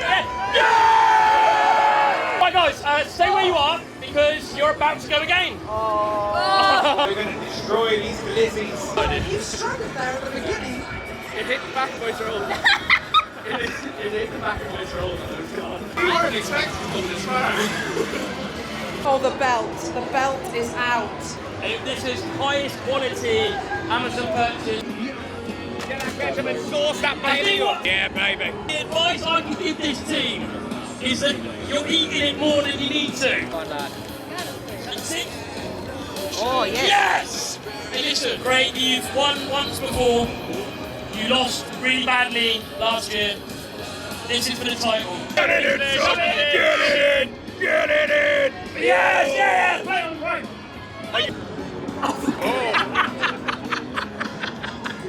Let's get a round of applause. Come on, come on, come on, come on. Yes!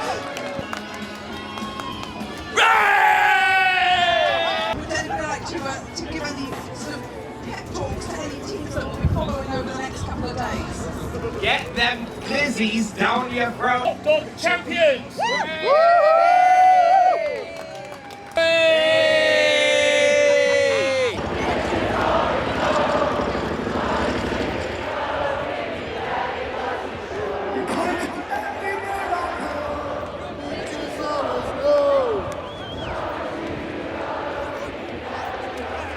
You asked for it! Come on, son, let's have it.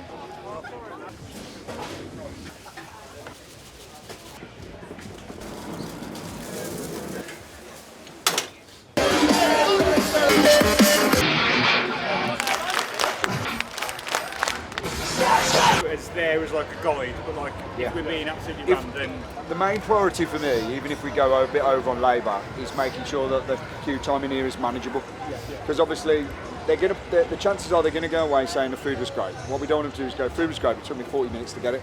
So I think if we've got to pull people in who are willing to do the extra hours and take them while they're there, let's just use it. The drop, the order later, stick some beer on for them. Because they'd be like having a couple of beers after. We weren't really sure what to expect. It was like the first day was kind of steady.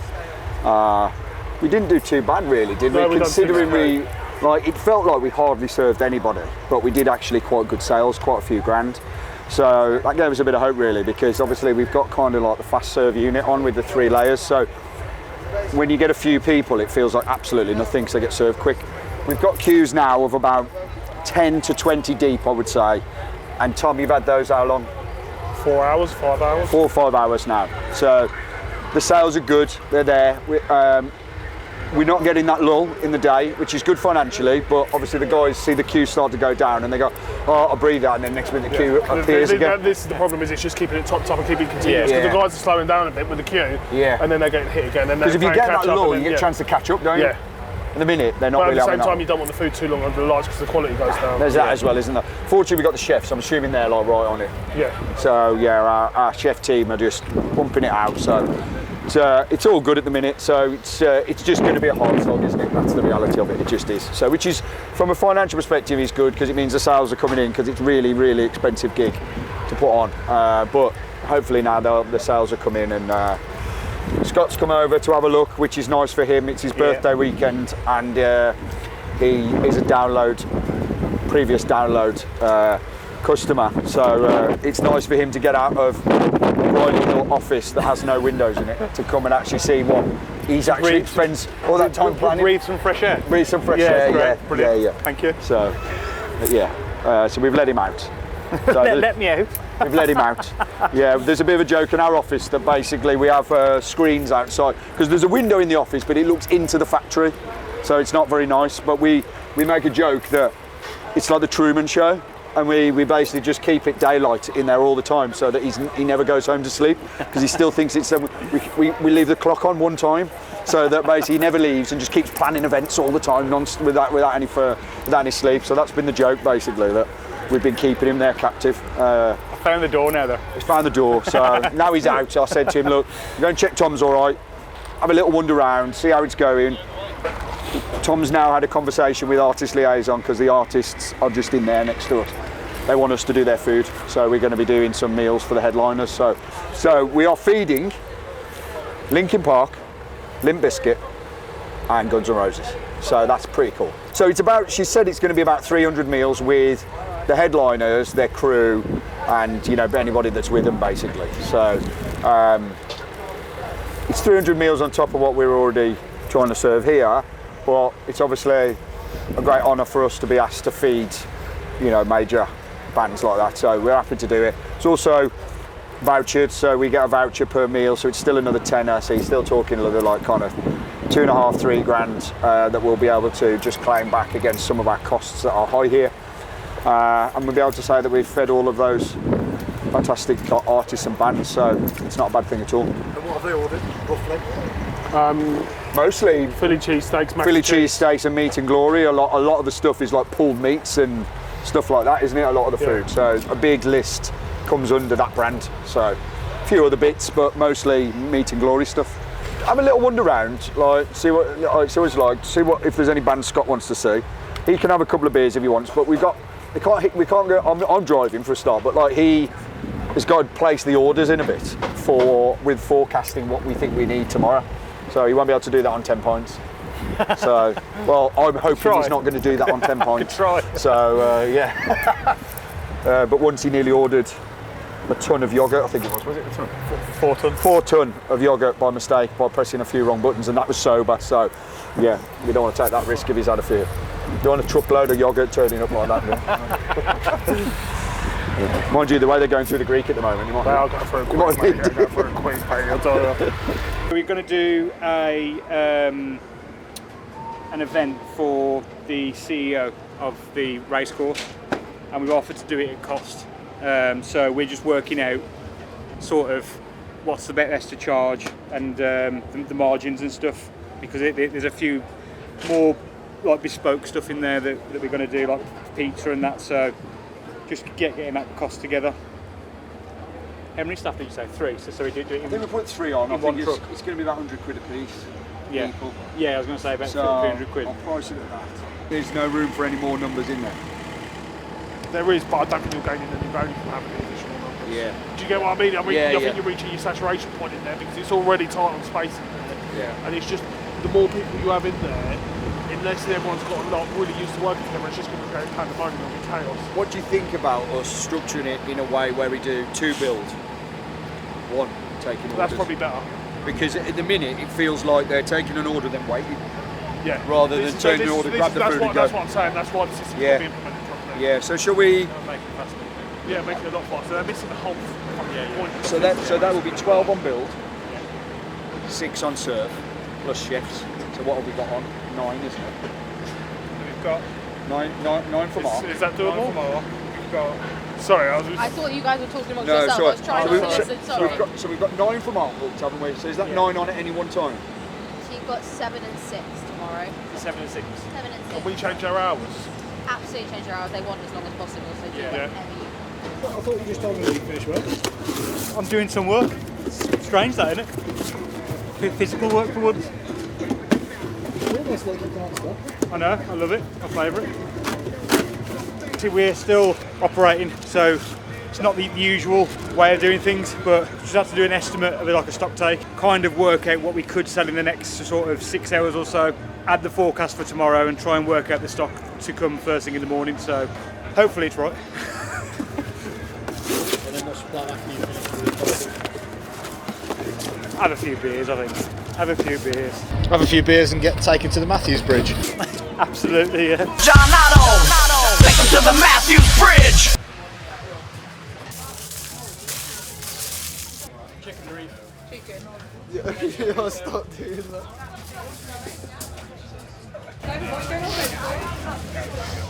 Can you stop? What did you say the chicken one? Can't get a closer. Don't mess it up now. Too much in there. Just coming up to 8:15 now, so still quite busy out here.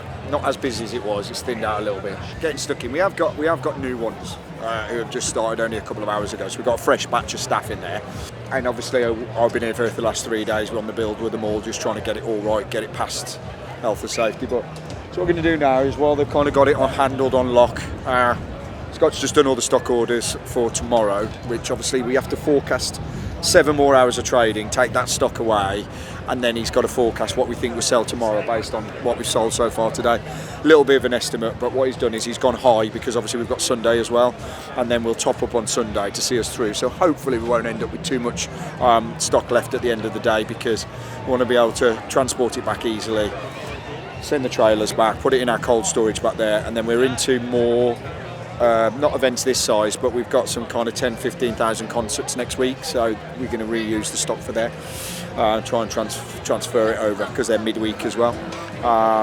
But yeah, so, and give Scott now just a bit of a chance to kind of enjoy the work that he does week in, week out, but without ever getting to see it. So go and get him a couple of beers for his birthday and have a wander around. I might go, who knows.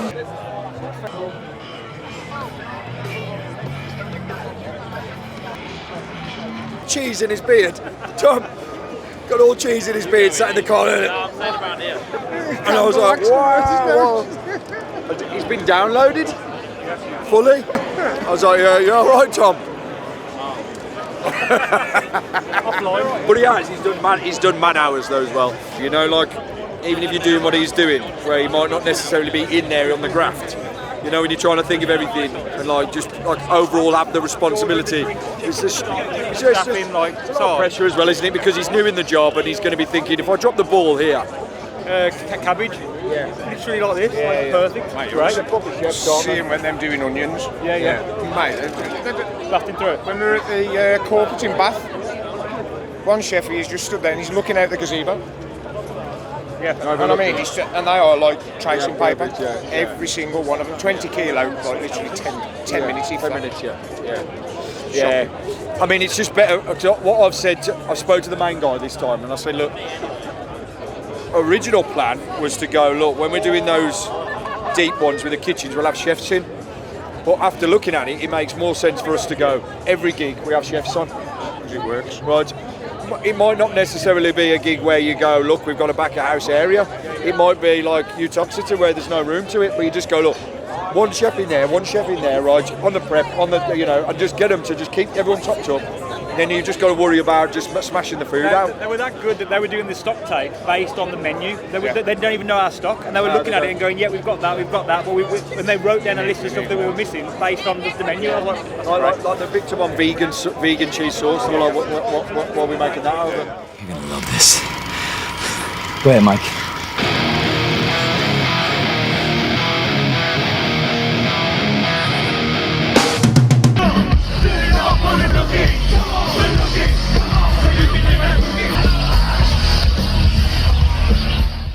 By the ton, we can, and it's finding that balance. It blew me away. You know, I've been like, I'm the same. I tell every single chef that want to work with me and do everything. I've been a chef 38 years, and worked with the best chefs in the world. I'm a product of mistakes. I'm not a person who has got all the skill. I am 38 years of mistakes.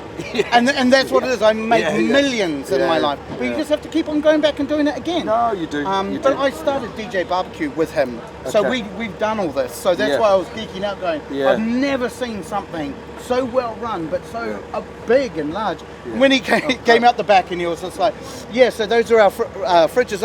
I'm looking for walk-in fridges going, where? Where? I was like, now, Jesus! It's so impressive. Oh, thank you. Yeah, it's really well done, man. And when you think there's another 3 jobs running today as well, or tomorrow, wouldn't there? Yeah, so we've got Bath Ladies Day, which is tomorrow. We've got Tamworth Food Festival, which is tomorrow. Stratford on Sunday. We did, what else have we done this week? We've done a few, haven't we? We did Worcester Racecourse this week. We've done Brighton. We did another racecourse this week, didn't we? Brighton. Brighton. So we've got absolutely mountains of work. Have you always been situated in Birmingham, or do you just do all over the country, wherever people? Yeah, so because I'm from there. Yep. Coincidentally, it worked out to be central to the rest of the country. Yes, it does. So it works out quite well for us. Bang in the middle. It's right bang in the middle. So distribution-wise, because me and Tommy even had a conversation this week where he's saying, look, we've got so much work down south. Is it worth us having a south base? And I said to him, the problem with it is that the kit that we're using at the moment is every time we grow and buy more kit, we win more work. So when we win more work, we're in a situation where we go, okay, but now you know the kit that's down south, we actually need to send it up north. So I said to him, I think actually having it centrally is best. The problem we've got is our distribution is too small for us now. Yeah. So when we get deliveries, we might have 3 full lorries drop, and they bring all the trolleys in, and like you can't move in there. You literally can't move in there. And then also that you'll need a place to where you're going to like store it. And if you don't use it, and he was telling me about the deal that you got with Bookers, which I think is so smart as well. Yeah. So like having that like opportunity to buy back, but as well, Bookers, you're going to be spending that money with them. They're going to be like, oh, whatever you want, sir. I know that you have the relationship with them as well, which is just it's great for your business. You guys predicting for tomorrow? Is it double? 40, 50, a little bit more? We'd like to. I mean, they forecasted for us 150k. Is what they think we should be doing out of here. At the moment, I've no idea what that is. I mean, yesterday, what we only did like 5, 6, 7 grand. We did about 7 grand. About 7 grand yesterday. But I'm told that Saturday's the bigger day. I don't know. It's my first time camping here. But we've done 10 grand on Greek so far. Today. 10, probably about 12 grand just on Greek on one concession. Okay. So that's going to be 40, 50 on the foot today. I would have thought we're not going to be far. I mean, if we're north of 30 and it's the Friday, I'm alright with that. I think. Yeah. I'd like to get above the. I'm not. 150k. Look, if we get over 100k, it'll wash its face, and I can live with that.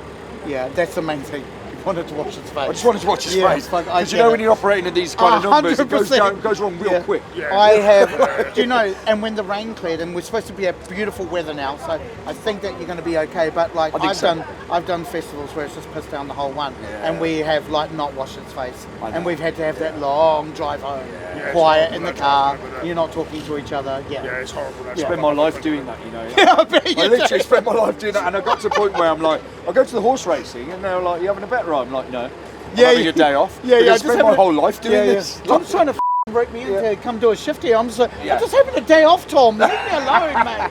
Jesus Christ, I'll come and hang out and watch you guys. We'll hang out in there. We'll see you tomorrow then, yeah? Not at all. Not at all. Not a chance. To relax. You should come over and have a look at the operation though. When it like all come over, try whatever food you want. Just doing an extra report. We've still got 3 hours of training to go, but obviously you can see it's going to be like the odd person here and there. So the guys are having a tidy up. Trying to get everything ready for tomorrow really, because it's going to hit us hard tomorrow. Put some extra stuff on. We're just having an X-read to see where we're up to now, because there might be a couple £100 added onto this between now and 3 o'clock, that'll be all. So we're just trying to, an X-read is basically, before you end of day report, and it clears the tills, it gives you the report of where we're up to so far. It's like a midway one. 3882. We've done, so we've tallied Yorkies so far, which is the lowest one, so that's only over like kind of over 5 grand today. This one's done 10. The Greek down there has done more than that, 10 to 15. So my target today was kind of 50, 60 grand basically. So that it falls in line with the 3 days.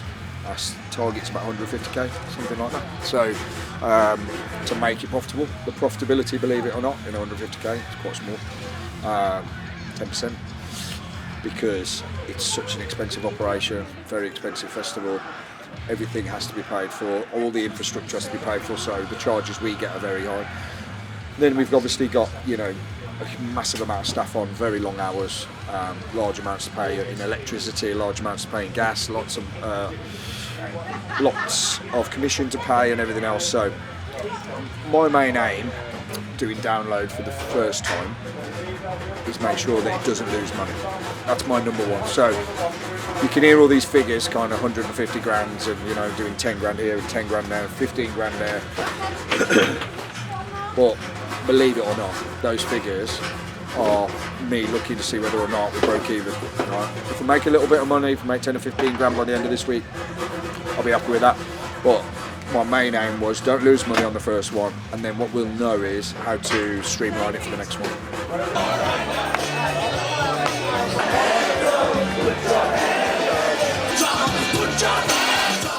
Hello mate, how are we doing? How are you? Very well, thanks.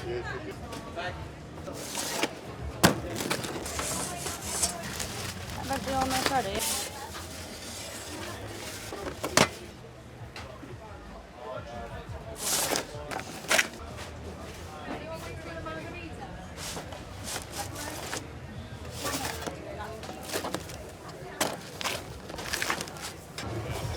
toed up to what it was yesterday because we got hit hard first thing. Today it's been totally different. It's still just flowing. Maybe it'll come now. So we said it's a bit but later. if it's more efficient, it's harder to tell. Shit, like you say, day 3 as well, everybody's had loads to drink. Recovering sort of today. Later starting. I'm on it anyway, but Are we looking them? Right, so 5,400. If that's yesterday and today, that's saying 70 so far, so I'd say we're on about 20. That's pretty good, I'd say then. It's not too bad. We've still got the evening to go, yeah. No, Well, at the minute we've got 10 hours, both machines. We're on about 15 grand on Greek at the minute. Okay, so that means it's done 5 today. Because we finished at about, what did we finish on last night on Greek? Was About it 10. It's about 9, 10. 9, 10, yeah, so we've done 5 or 6 today till now on Greek. So it's not far off yesterday. Is it not just more efficient? That's what I was saying to you. Yeah. I don't know if it is more efficient. Yeah, we've just got here, myself and Scott, and my wife Nicola's just come as well, and we're just having a bit of an update with Tom. Yesterday went well, but we had a few operational hiccups, didn't we? Yeah. Not big ones, just we felt the queue time was a bit slow, and obviously we've got agency staff doing the tills because they don't have to make the food. So, but even with them just pressing buttons and passing, sometimes if you don't get a good one, they're a bit slow. We put a few more on. Tom wasn't sure really because we hadn't looked at financials up until a minute ago whether we're more operationally efficient today, so it feels less busy, or whether or not it is less busy, or maybe a little bit of a mixture of both. We think it might be a mixture of both. I think it is a mixture of both. I think it's a mixture of both. Yeah, I think we're a little bit down at the minute, but it might come as a wave later because actually, if you look behind me here, that to me looks busier than yesterday in here. It looks busier in here. So queues are now, you can see over the back here now, are starting to pick up. So they're looking pretty good now. And we're going through them real quick. There's a lot of food on all prepped up, on hold, ready to go. I've just seen a staff member out the back there for the coffee place having something to eat. Just done a little check with him. Is it good? Does it taste good? Is it hot enough? And he's really happy with it. So we're in a good place. So we're just going to roll with it and see whether or not. I mean, the sales figures show if we are down, it's not hugely. That's not, and it's only halfway through the day. It's only halfway through the day. We've got. Somebody said to Tom earlier in the campsite, one of the experienced caterers that's been here a long time up there, said to him, peak time's 5 till 8. So what we're going to do is, we've got the staff on to hit it really hard if it comes. So we'll just wait and see. But the queue time, whether we're up or whether we're not, or whether we're down, the queue time's better right now. So we're happy with it. They're getting served. I mean, Pete told me earlier that someone came up just as it was, like there was no one at the counters, but they came up and they did the transaction and gave them the food in about 10 seconds. So that's exactly what you want to know. That's what we're looking for, 10 to 15 seconds, press, pass, go.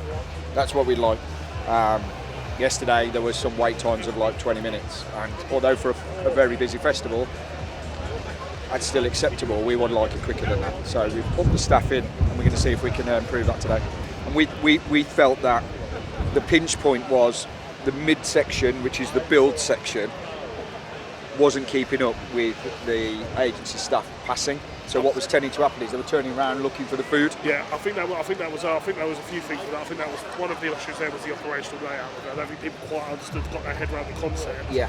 Because there was a lot of people running from side to side, getting prepped from other stations, which Rather is going not backwards and forwards, so going side to side. So you're wasting steps. Yeah, that's true. Yeah, I think that was one issue.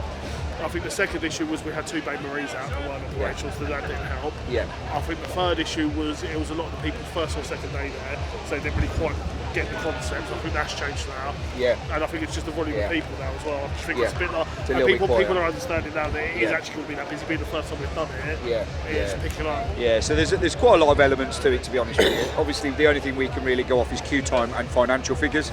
But as Tom said, it might be that the agency staff, most of them are staying on site, so they were here yesterday, so they had a full day's training really.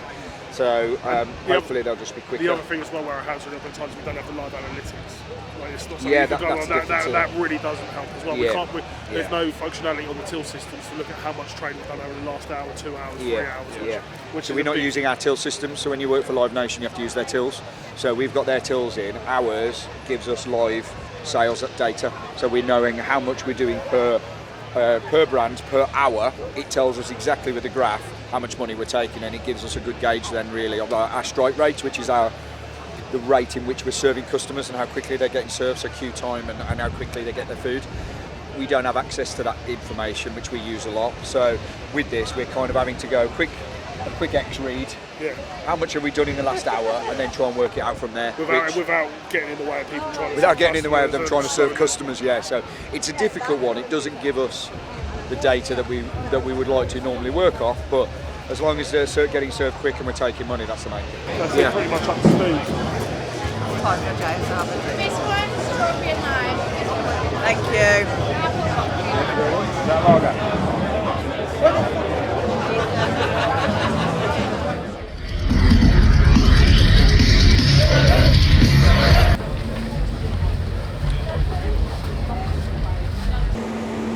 Just checking stock now. We're obviously it's Saturday night, and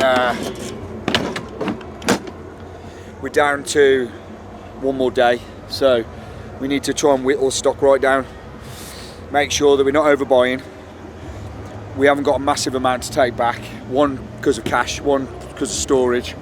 Got loads of work on still for the rest of the year, but definitely this month, like loads next week, but so I can carry it over, but we don't have a massive amount of storage, so I don't really want to do that. So what I want to try and do is, we've got to place some orders for tomorrow. So what we're trying to do now is evaluate what's essentially another 4 hours of trading. How much will we sell? What are we sitting on? And then what do we think we'll sell tomorrow? And try and forecast it and try and get it so that it goes as close to the end of the day as possible. I don't mind running out of a few things. This particular show is a little bit more forgiving with selling out of certain items. And it will encourage people to buy other items, which will whittle our stock down even further. But I do like to give the customers as much of the choice that we offer right till the end of any gig as we can. So trying to get it right. It's not an easy one because the days are a little bit all over the place. Saturday, anywhere you go, is the strong day. At the moment, yesterday, which was Friday, is stronger than today. So Sunday should be weaker than today, but it might be stronger because everything's a little bit all out on this show. So we're just trying to estimate it. We've got quite a lot of what we need. So we won't need any French fries. We won't need any hot dogs. Lettuce we got plenty of. Tomato we got plenty of. A lot of the prep's been done as well. Chefs who I've got now are amazing. Like the prep in there is amazing. All the tomatoes are chopped. All the onions are chopped. The red cabbage is chopped. So anything that you can chop, they've done already and they're sitting on the prep. So if we start running out in there isn't a huge job to do. They just get it out, boom, and it's ready to go. So we're really ahead of ourselves and we're really organised. The changes we've made in there are brilliant. We're flying through the customers. We're serving some customers every 20 seconds, so it's real quick. But yeah, we just want to get it right now because we've got these 2 trucks have got to come home. You want to get in there, Pete? These 2 trucks have got to be empty for collection from here. So we've got to transport it back as well as all this gear. So I don't want to do 20 trips. Right, if we've got to send our truck driver back for a trip, drop the stock off, get that in the cold stores, get that all safe and away, come back and then get this down and then we'll go back, we'll bring a couple of trucks over. I'm all right with that. I don't want to do 4 or 5 trips. So we want to try and whittle the stock down, keep the cash safe, minimise the transport back and minimise how much we're storing.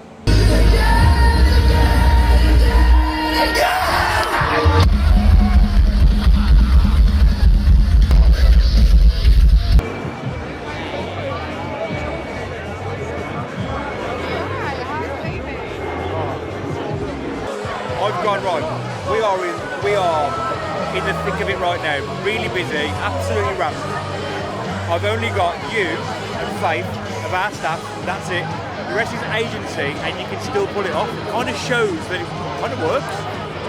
Yeah, it kind of works. So it's hard work. Yeah. It is hard work with agency stuff. It is. Because over there, they're just doing. He's got a team of chefs, hasn't he? Yeah. But you can still do it. If you look on the financial notes, I've put on there that it will be less because we've got agency staff. It'll be slower. So we've probably lost about £2 grand because we've got agency on. But we've still got the show on. We've still done. We've still got the show on, and we still. So yeah, we've had a bit of a. What time is it? Nearly 11 o'clock. So we are had a bit of a wander around. We've had a good walk round actually. Watched a little bit of Guns N' Roses. I liked it when I was a kid. I think you said you liked it better when you got in the mosh pit, didn't you, James? But went over and saw Architects for a bit. Scott's a fan.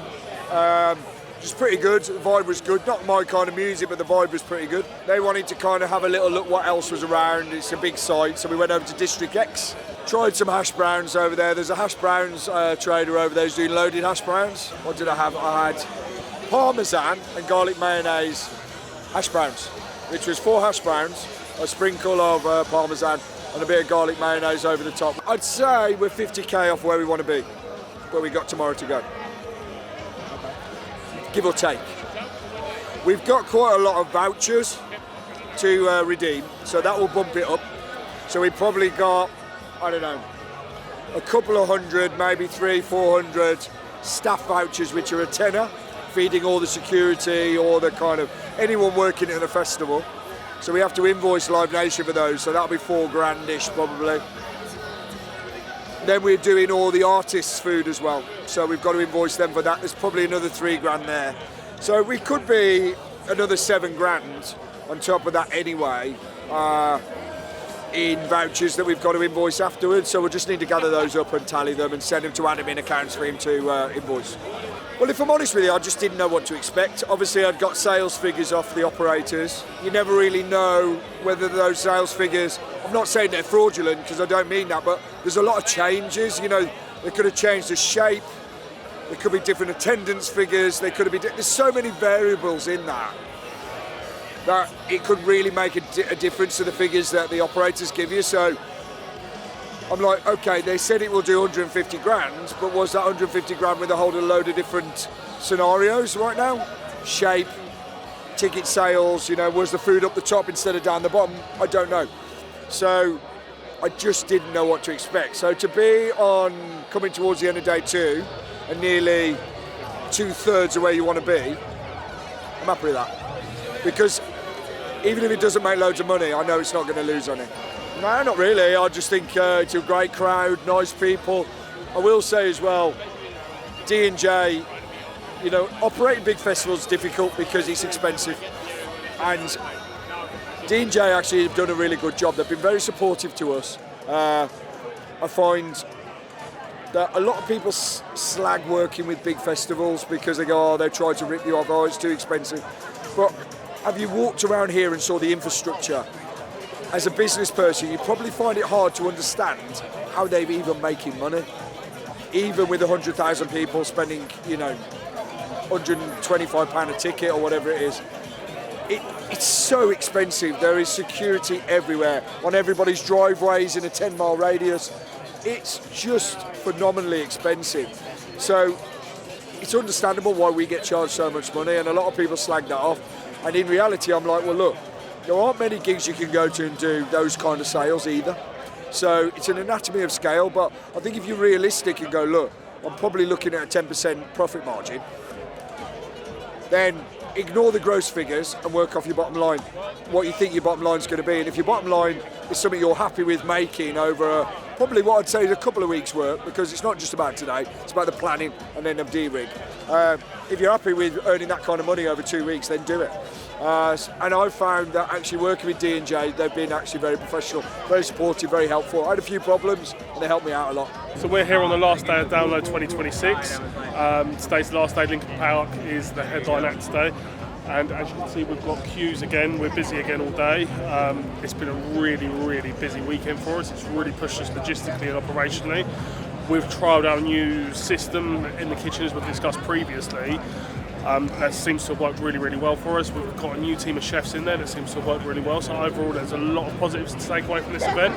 And a really, really steep learning curve. Things like the flooring, the gas safety, all these last-minute tweaks and alterations that we've had to do to get trading and get everything sorted out.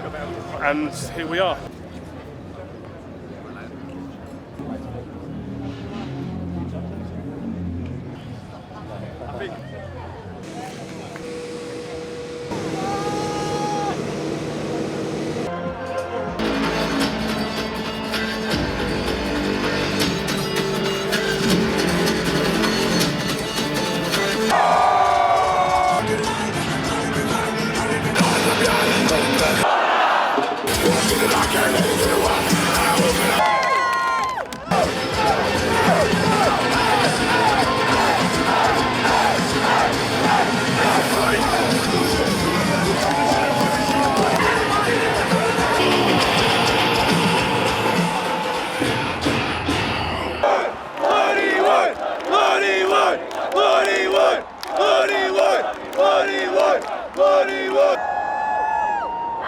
The band's like the best.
Yeah, so at the moment we're getting the catering ready for the crew and artists. I think tonight's Linkin Park. So we're doing 40 hot dogs, 10 vegan dogs, 25 Philly cheesesteaks, and then 25 barbecue pork rolls. So it's nearly done now. Yeah, so 50% is done already. Yeah, so we're just getting to the end of it now. So I will say another 15 minutes will be finished. Five chicken balls. Nearly over. Just winding down now at Download 2026. As you can see, it's quieting down a little bit here. The main act is on in 5 minutes, which is Linkin Park tonight, which will finish off the festival. We're in the process now of actually getting the food ready for Linkin Park and their crew. So they are having 50 hot dogs, 25 Philly cheesesteaks, and 25 pulled pork torpedoes. And then we're also just about to send the food out for Scooter, who's having 15 pizzas from us. As you can see now, we're beginning to whittle down a little bit. It's beginning to quieten off. And in a few hours, we'll have this all wrapped up. Then the boys will be back on site to break it down tomorrow and on to Forest Live next week.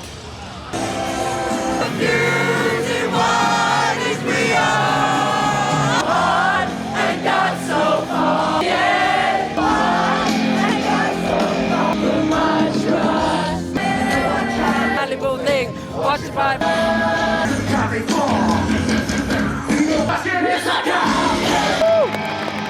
Dig it deeper just to throw it away. Just to throw it away, to throw it away. Heavy is the crowd. Heavy is the crowd.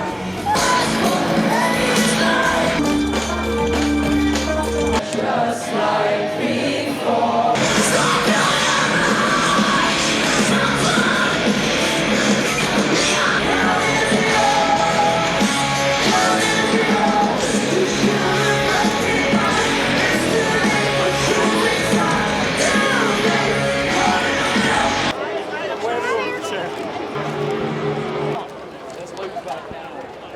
Yeah, all good. Getting through the worst of it. Just the lights at the end of the tunnel now. Yeah, so Linkin Park's finished, I'm finished. Just wrapping up, just seeing the guys are all set, and then I'll be getting out of it myself. Back onto the next one next week.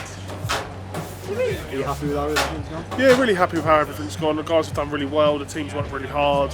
The sales are where they need to be-ish. I think we're finishing on about 140, 150k around there, which is what we was forecast. Just got to review the labour budgets and just go through that kind of stuff and work out how efficient it was and the timings and everything else. But generally speaking, I think it was a really, really good event. Like, Have you had enough now? No, mate, about 3 days ago, mate. But 2 nights in that tent, mate, it's enough to finish me off, mate, I promise you. Like. So you're probably wondering if we made any money at Download. It's a couple of weeks after Download. Excuse the backdrop, my house burned down last night.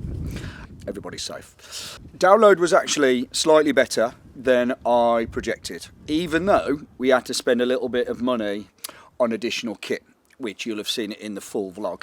It cost around 120k to put on, and we took around 150 grand. By the time we took out all of the costs in that, we managed to pull the labour back a little bit. Originally, the labour forecasted when we were talking about the figures. Originally, we realised that actually, with the new system we put in place, it could be a lot more streamlined. So that saved us a lot of money by us making those adjustments on the labour.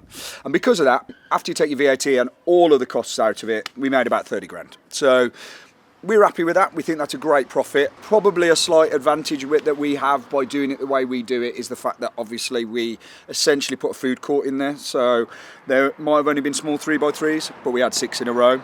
And a very large back of house kitchen, so we were able to do the volume really quickly.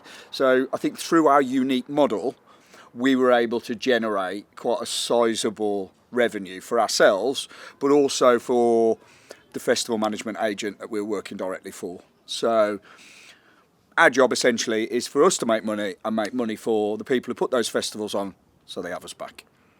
So would you do it again? I'd definitely do it again. Yeah, absolutely. We've actually moved into doing a lot more Live Nation stuff now. So we're doing Leeds coming up. We're doing Creamfields coming up. We're doing a load of Cuff and Taylor concerts. They're all Live Nation. We've obviously done Forest Live, 4 different sites. That's all Live Nation, download. So we've moved into doing quite a lot with Live Nation and with their management agents, whoever that may be. We're looking to do quite a bit more with them for 2027.